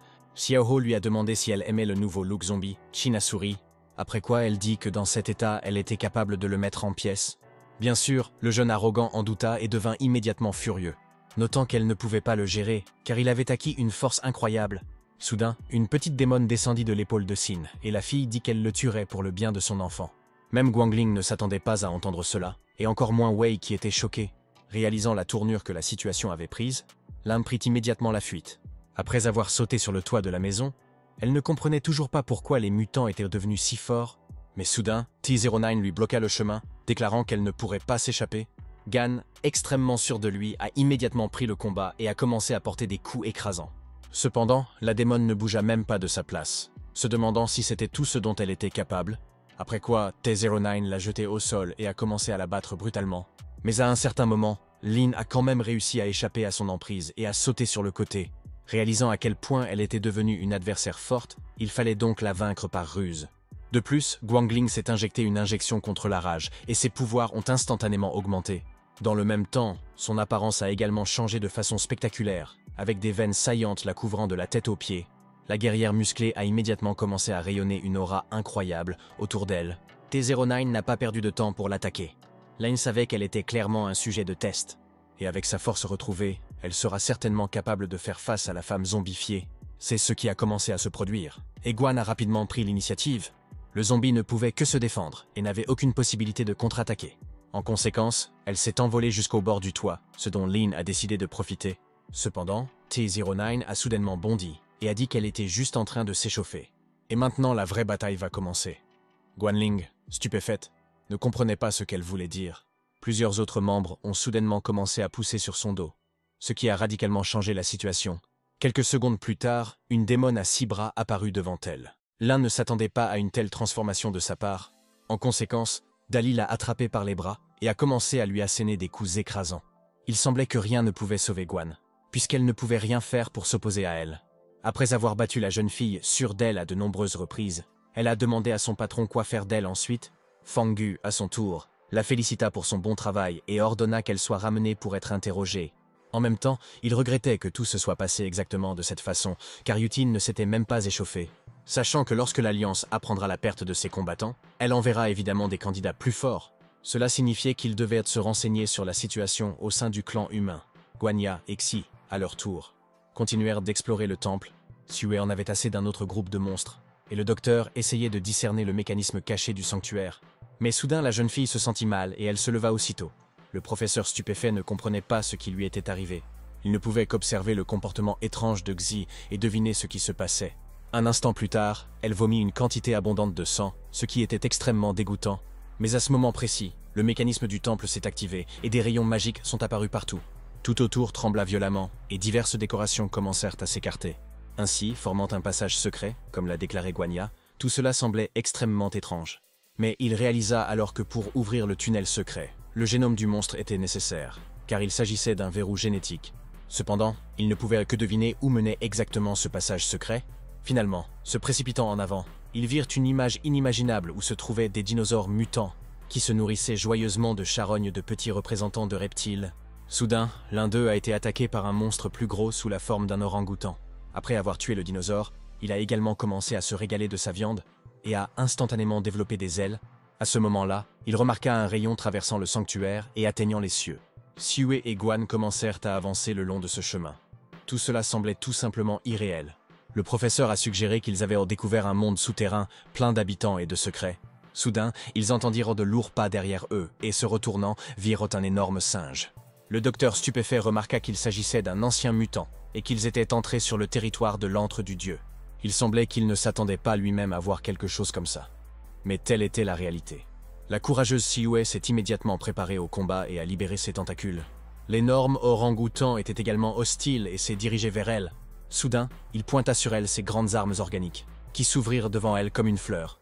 Mais la courageuse fille sauta elle-même à l'intérieur, ce à quoi le monstre ne s'attendait pas, croyant naïvement qu'elle était désormais finie et qu'il pouvait passer à un demi-cyborg. Cependant, tout n'était pas aussi simple qu'il le souhaitait, car se savait ce qu'elle faisait. Ganya, sûr de lui, comprit également ce qui se passait et dit que le démon ne pouvait faire de mal à personne, et après quelques secondes, ce a détruit le monstre de l'intérieur, commençant à déchirer ses organes. L'orang-outan muté a, à son tour, éprouvé des sensations extrêmement douloureuses. Au même moment, elle commença à dévorer littéralement la chair du démon. Le professeur fut étonné par ce résultat. À ce moment-là, ils entendirent soudain un bruit étrange provenant de l'énorme arbre. Le médecin effrayé supposait que ce qui était destiné allait bientôt se réaliser, parce que le dieu s'était réveillé et était impatient d'apparaître, même si Yue arrêta de manger. Pendant ce temps, Zeng était avec Yuting sur le toit du bâtiment, regardant les ruines de la ville. Le système, à son tour, lui a donné une généreuse récompense pour avoir éliminé Guangling. Il pouvait désormais couvrir entièrement la dette du traitement de son père. Mais le plus important est que si vous envoyez vos compatriotes en mission, la récompense augmente. Le programme recommandait d'élever autant de monstres que possible, car il ne pouvait pas gérer l'Alliance seul. Naturellement, Fang lui-même l'a parfaitement compris. Alors il s'est concentré sur le développement du clan. À cette époque, Qin et sa fille ont créé un véritable enfer pour Xiaowo. C'est pourquoi il s'est caché. Après tout, il comprenait qu'il ne pouvait tout simplement pas faire face à elle et à sa petite démone. De plus, il est à court de potions d'évolution, sans laquelle ses pouvoirs sont limités. Après quelques minutes, Qin le trouva finalement caché derrière les décombres du bâtiment. Un Xiaowo effrayé l'a exhorté à ne pas s'approcher de lui. Bien sûr, elle ne l'a pas écouté. La jeune fille lui a alors montré une seringue contenant un vaccin contre la rage et lui a demandé si c'était ce qu'il cherchait. Jetant la potion à ses pieds, elle dit qu'elle avait beaucoup de cette drogue. Naïve Thunderclap a immédiatement attrapé une seringue et s'est injecté dans le cou. disant que maintenant elle verrait son véritable pouvoir. Cependant, l'effet était légèrement différent, provoquant un gonflement instantané de son corps. Il sourit et dit que son corps ne pouvait tout simplement pas supporter une surdose de potions. Quelques minutes plus tard, il était complètement déchiqueté, ce qui était exactement ce que voulait la fille rusée. Ainsi, Xiaowu était terminé, ce qui rendait le protagoniste extrêmement heureux. Sur le site des restes de Thunder, Qin vit une pierre flamboyante et elle devint curieuse de savoir ce que c'était. Le prenant dans ses mains, elle réalisa soudain qu'il s'agissait en fait d'un noyau énergétique. À ce moment-là, le jeune maître se rendit avec Yuting au cachot où il détenait un Guan blessé. Le programme a, à son tour, transféré tardivement 30 000 pièces à Zheng pour avoir tué Xiao Huo. L'un comprit que la meilleure récompense dans ce cas était la mort, mais elle ne lui fut pas accordée. Fangu l'a exhorté à parler plus clairement et uniquement avec précision, la menaçant de violence physique. En entendant sa voix, Guangling demanda qui c'était, car elle avait les yeux bandés. Le gars s'est approché d'elle et lui a dit qu'elle n'avait pas besoin de savoir qui il était et qu'il serait préférable de répondre à ses questions. La jeune fille lui demanda immédiatement ce qu'il voulait savoir exactement. Et il y eut un moment de silence. Zhang répondit alors avec une grande confiance qu'elle devait tout lui dire sur l'Alliance. Avec un lourd soupir, Lan accepta finalement de l'informer des affaires du nouveau peuple. Son histoire a duré environ une demi-heure, mais Fangu doutait encore qu'elle ait tout raconté. D'après ses paroles, il comprit une chose. Les joueurs avaient déjà commencé à utiliser les drogues évolutives créées par Qin, même si la plupart des guerriers étaient de vraies personnes. Le jeune homme n'avait aucune intention de faire de la cérémonie avec eux. L'adolescente a ensuite demandé si elle connaissait la personne qui était affectée au compte rebelle. Gant répondit par la négative, lui demandant en retour comment un zombie pouvait parler, après quoi elle a commencé à exiger que le mutant tienne sa promesse et la laisse partir. Mais Zhang la corrigea, en disant qu'il avait promis de ne pas la tuer, ni de la libérer. Prenant l'insecte Yuting dans ses mains, Fangu se pencha vers elle, et avec un sourire sur son visage dit qu'elle devrait l'aider, puis il la força à avaler la créature, ce qu'elle ne voulait évidemment pas vraiment faire. Le gars a noté que désormais il fusionnerait avec elle pour toujours et que c'était sa punition. Son corps commença instantanément à brûler de l'intérieur et Guan demanda ce qu'il lui avait fait. Lin répondit que le ver lui donnerait de la force et qu'elle devrait les remercier pour cela, ajoutant que si elle n'obéissait pas à leurs ordres, l'insecte la déchirerait tout simplement de l'intérieur. Zhang a ajouté qu'à partir de maintenant, elle était obligée de rester constamment proche de Guiyang et d'écouter leurs ordres. Ils la relâchèrent bientôt, et Lin se rendit auprès du Phantom Sniper, lui disant qu'elle avait échoué à la mission. Mais il ne la gronda pas, disant que très bientôt il passerait à la contre-offensive et que les mutants en finiraient. Iron Man, à son tour, était absolument confiant d'une victoire rapide, ce qu'il a déclaré. Mais Jeanne l'exhorta à prendre l'ennemi au sérieux, car certains d'entre eux n'avaient pas du tout peur d'eux. De plus, elles étaient vraiment extrêmement dangereuses. Mais le grand gars a tenu bon et s'est vanté de son équipe de filles robotiques. Pendant ce temps, le professeur Jiang prenait un bain sans souci et réfléchissait à ce qu'il allait faire. Soudain, elle s'est souvenue de BioShock et a immédiatement mis ses lunettes de réalité virtuelle. Lorsque Yayu est entrée dans le jeu, elle n'a vu personne à proximité. Elle a donc conclu que tout le monde n'était pas arrivé à Biochemical City. Mais quelques minutes plus tard, le professeur a vu toute une escouade de fer féminines dans le ciel, ce qui lui est littéralement passé au-dessus de la tête. Elle a trouvé cela assez fascinant. Réalisant qu'elle n'avait pas joué depuis longtemps et que quelque chose d'intéressant s'était apparemment produit. À ce propos, elle se précipita après eux, la curiosité l'emportant. À ce moment-là, Baba la remarqua et décida de s'entraîner un peu, d'autant plus que la fille était seule. Sans réfléchir à deux fois, il commença à se faufiler vers elle, attendant le bon moment. De plus, il était impatient de démontrer une fois de plus ses compétences uniques. Cependant, Jiang a réussi à bloquer ses attaques avec une barrière protectrice, ce à quoi Li ne s'attendait pas. Ainsi, une bataille s'ensuivit entre eux, et le gars commença à réaliser qu'il l'avait sous-estimé. Yayu, à son tour, vit pour la première fois une personne zombifiée aussi rapide et agile. Réalisant qu'il était clairement plus fort qu'elle, elle commença à reculer, mais ce n'était pas si facile à faire. À cet égard, elle a décidé de le distraire et à tirer en l'air, faisant ainsi signe à ses frères. À la suite de l'apparition de 3 tuiles de Mahjong, Baba arrêta immédiatement la poursuite. Réalisant que des alliés viendraient bientôt à son secours, il lui fallut fuir. Mais cette fois, Jiang a décidé de le retenir jusqu'à l'arrivée des renforts, afin de ne lui laisser aucune chance de s'échapper. En fait, lui, Zheng et le reste de ses coéquipiers avaient depuis longtemps trouvé cette façon de s'alerter mutuellement du danger. Pendant ce temps, Yayu continuait d'attaquer le mutant, essayant de le retenir le plus longtemps possible. Tout en délivrant ses coups furieux avec la lame, Li ne pouvait que se défendre et n'avait aucune possibilité de quitter le champ de bataille. Jiang, à son tour, ne fit qu'appuyer sur lui, et Baba recommença à bloquer ses attaques. À un moment donné, sa rage a dépassé la limite et le gars a pris l'initiative du combat. En même temps, il a dit que maintenant c'était la fin pour elle.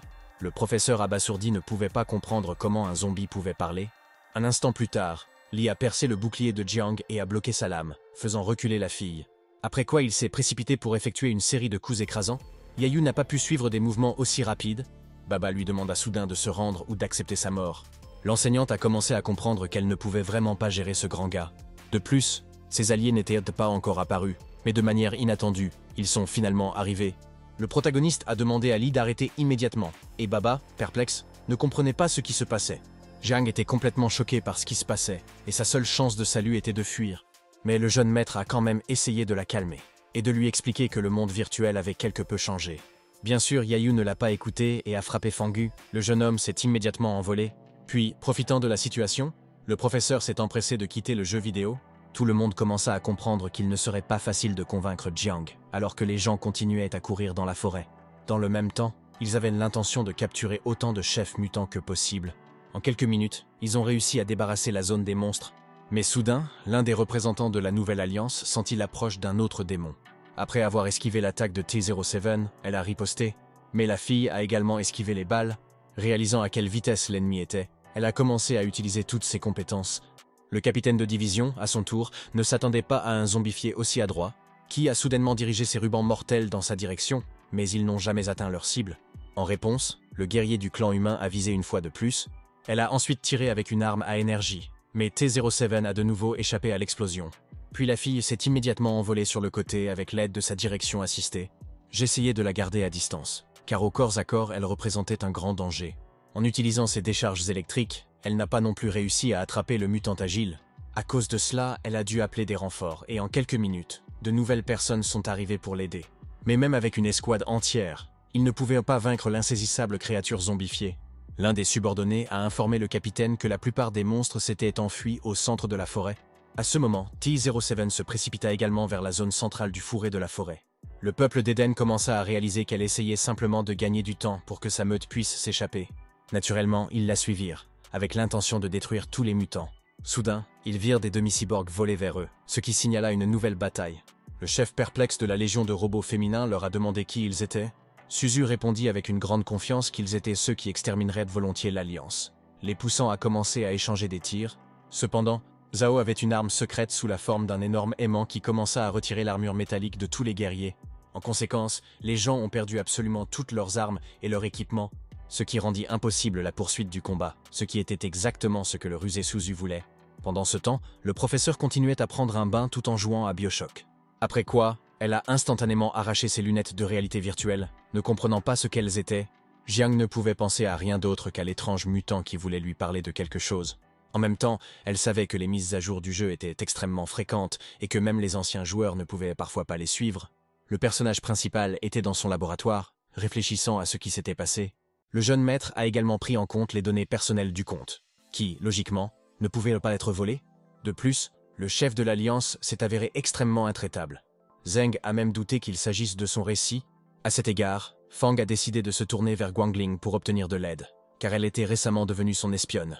Soudain, le système a informé le propriétaire d'un nouvel emplacement appelé la plaine de glace noire, là où de nouveaux monstres devaient être maîtrisés, et l'Alliance était déjà sur ce territoire.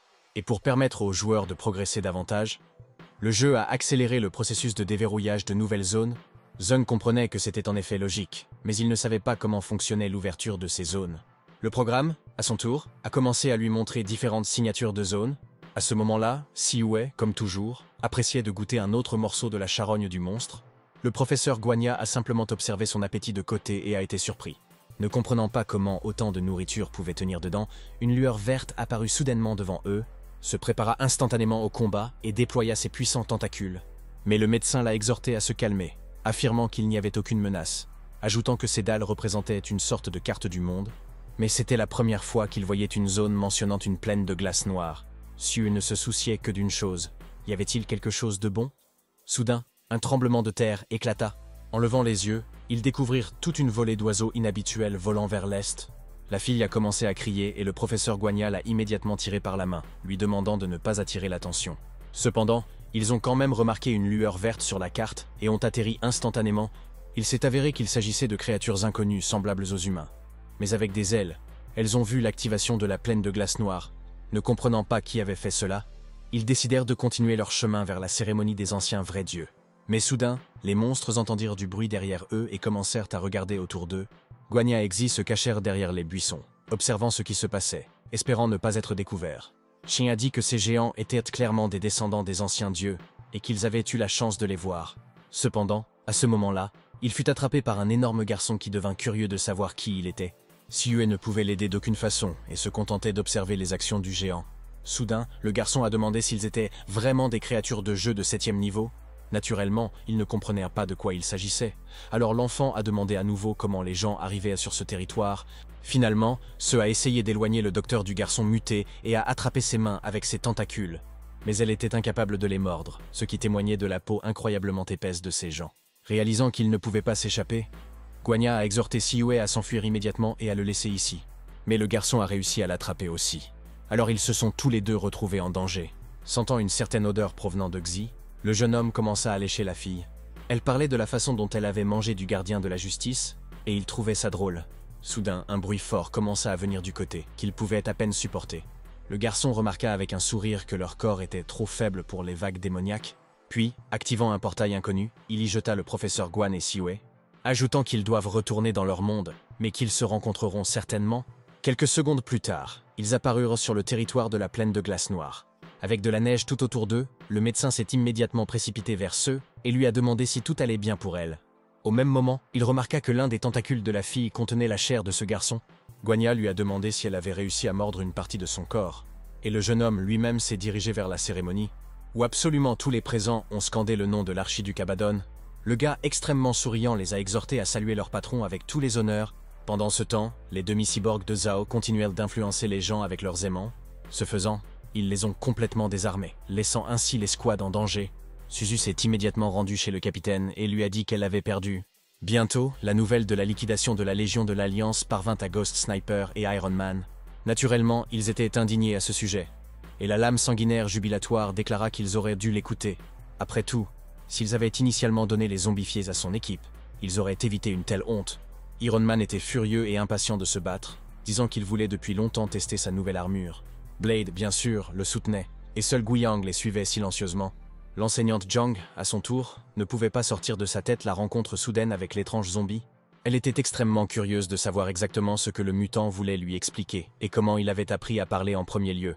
Dans ce contexte, elle décide d'aller trouver le jeune maître pour lui demander ce qui s'est passé. Lorsque Yayu est partie à l'école, elle s'est immédiatement précipitée en classe, où elle a trouvé tout un groupe d'amis. Naturellement, elle leur a immédiatement demandé ce qui se passait dans le jeu BioShock. Mais tous répondirent d'une seule voix qu'ils n'en avaient aucune idée, ce qui lui parut plutôt étrange. De plus, ils se comportèrent de manière suspecte, calmement et complètement dénués d'émotion. En serrant Zheng dans ses bras, elle commença à parler de la nécessité pour lui de se connecter au jeu avec elle, car les démons étaient devenus beaucoup plus forts. Yayu savait qu'après ces mots, la réaction de l'équipe était toujours violente, et ils entrèrent tous ensemble dans le jeu vidéo. De plus, les filles étaient constamment jalouses de Fangu, et les unes des autres. Elles faisaient donc souvent des scandales. Mais maintenant, ils regardèrent tous le professeur en silence, sans aucune émotion. Jiang était vraiment effrayé, ne comprenant pas ce qui leur arrivait et pourquoi ils étaient ainsi inertes, comme si quelqu'un les avait remplacés. Yayu était furieux de ce qui se passait et se dirigea vers la sortie.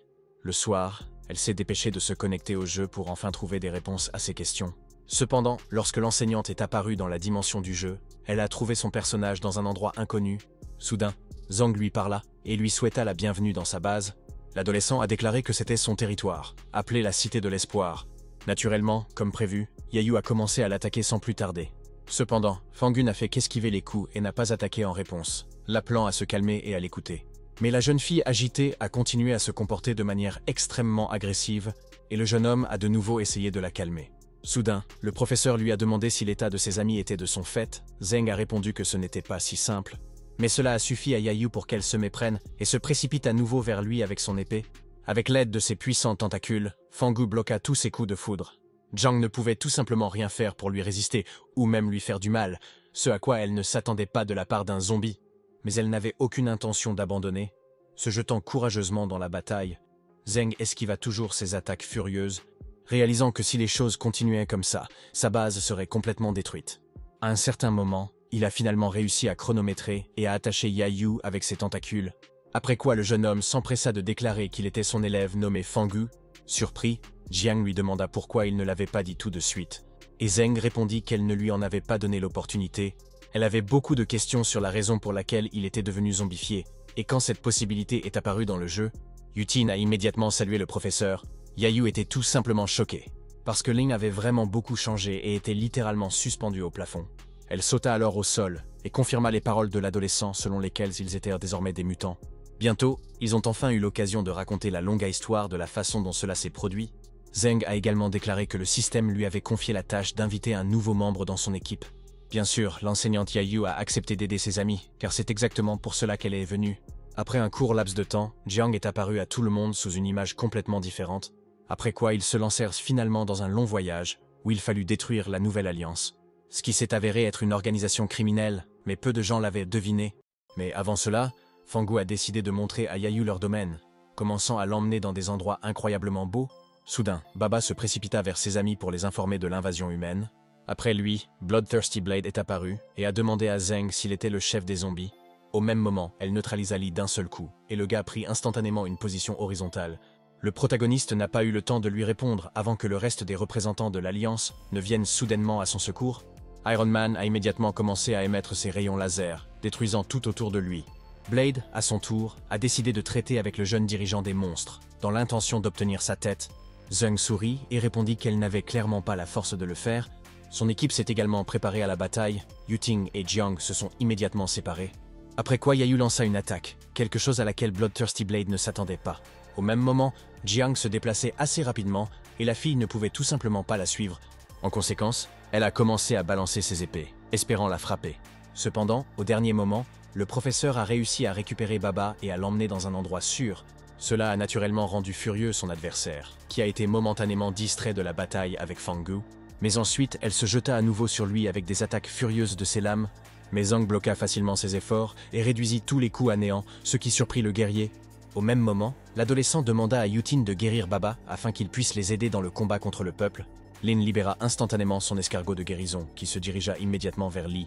Le gars a fait remarquer que c'était extrêmement dégoûtant, car il n'aime pas les insectes. Mais après quelques secondes, ses forces revinrent et il put continuer à combattre l'Alliance. C'est ce qu'il a fait pour se réhabiliter aux yeux de ses coéquipiers. Baba a immédiatement attaqué Bloodthirsty Blade, ce à quoi elle n'était pas préparée. En frappant le sol, Li a tendu un piège aux gens, et les autres ont commencé à s'enfuir. Yutin a déclaré qu'en fait, elle était une personne extrêmement faible et qu'elle n'était pas une rivale pour eux pour le moment. Comme prévu, Bloodthirsty Blade les a poursuivis, essayant de les rattraper. Pendant ce temps, Iron Man se précipita vers ses filles pour les lancer également dans la bataille. Les filles ravies se sont précipitées dans ses bras, disant qu'elles feraient tout leur possible. Suzu, à son tour, reçut les coordonnées et s'empressa d'ouvrir le feu. En conséquence, les semi-cyborgs ont reçu la tâche d'attaquer ce territoire. Mais Iron Man a réussi à activer une barrière protectrice, qui a absorbé tous les dégâts. Cependant, la majeure partie de la zone a été soumise à des attaques massives de roquettes. Fangu a fait remarquer que si Zhao en faisait trop, la ville entière se transformerait en cendres. Mais la fille a répondu qu'ils en reconstruiraient une nouvelle.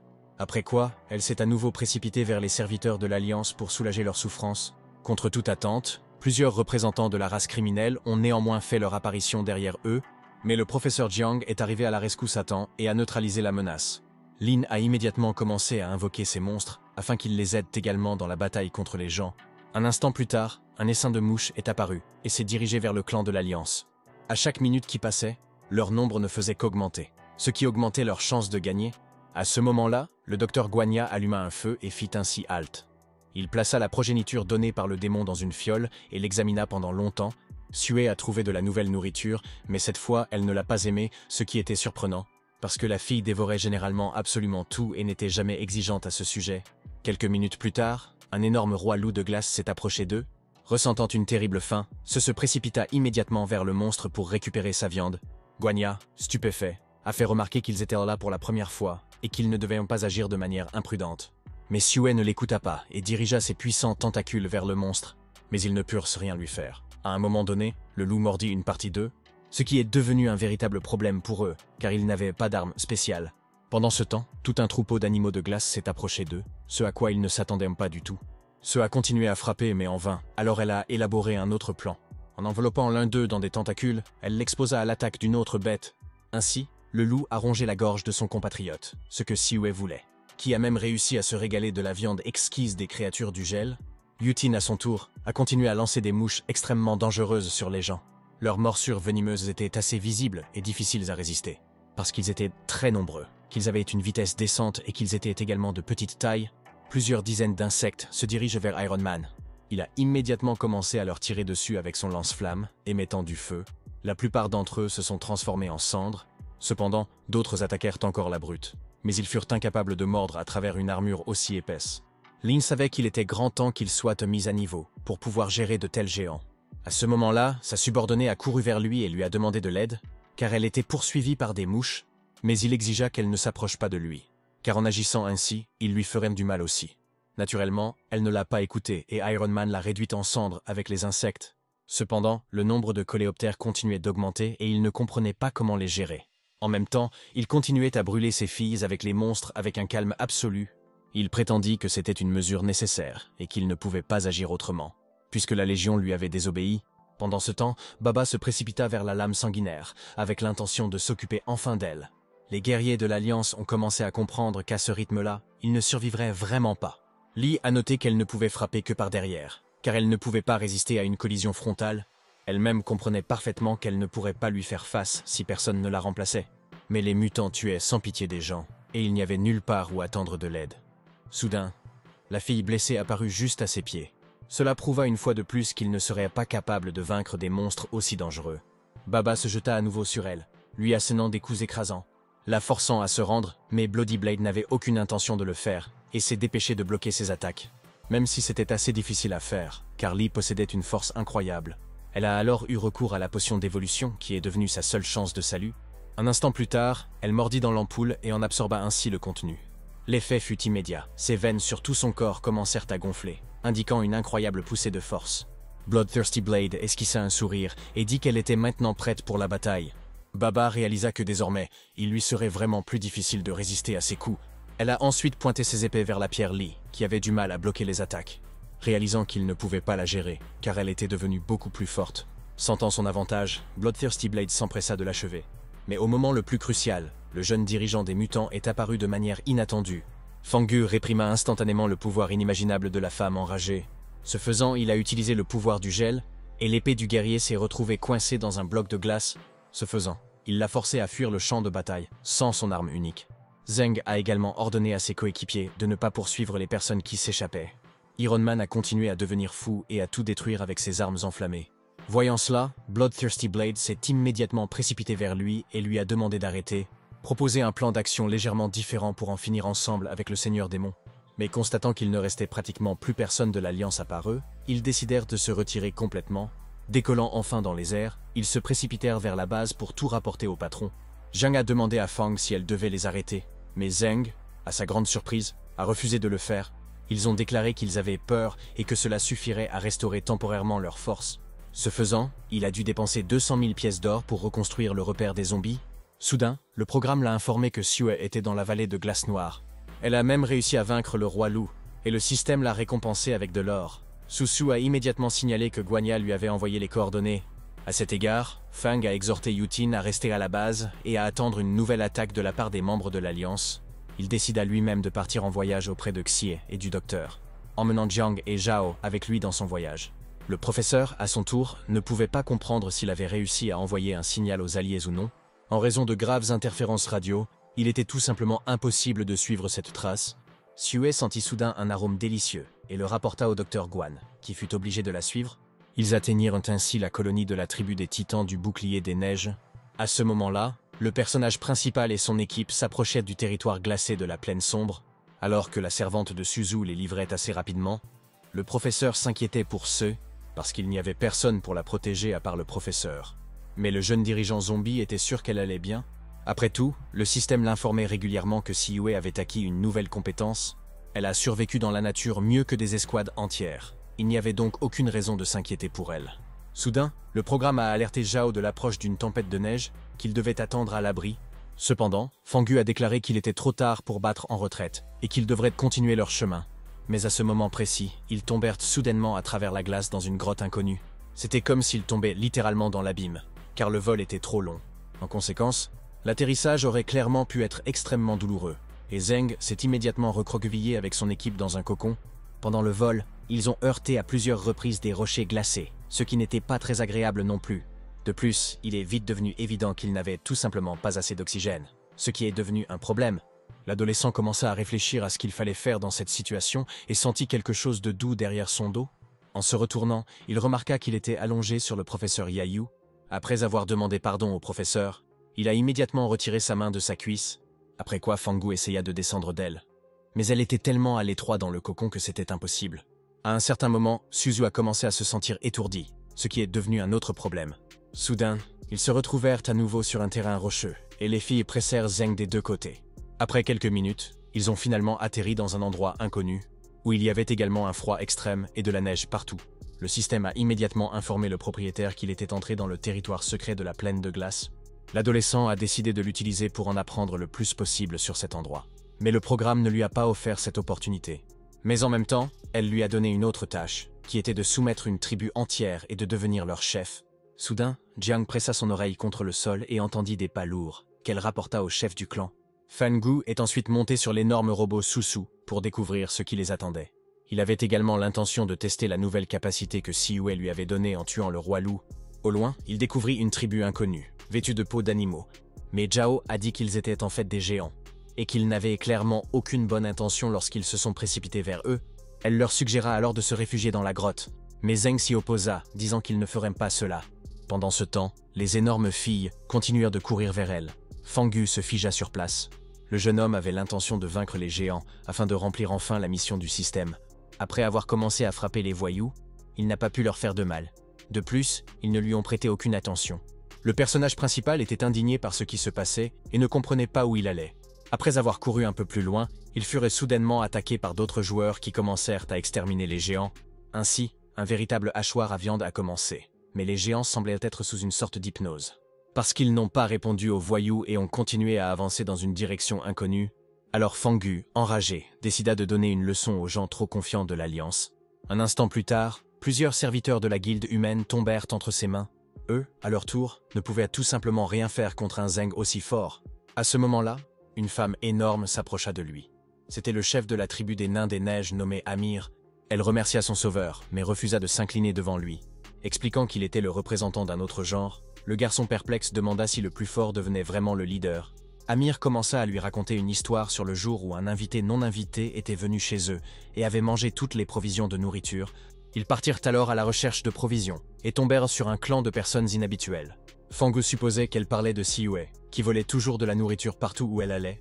Après tout, elle seule était capable d'une telle chose. Les autres n'avaient également aucun doute sur l'implication de ceux. Ainsi, à cause d'elle, Zeng n'a pas pu terminer la tâche du système. Ce qui était une tournure des événements extrêmement inattendue pour lui,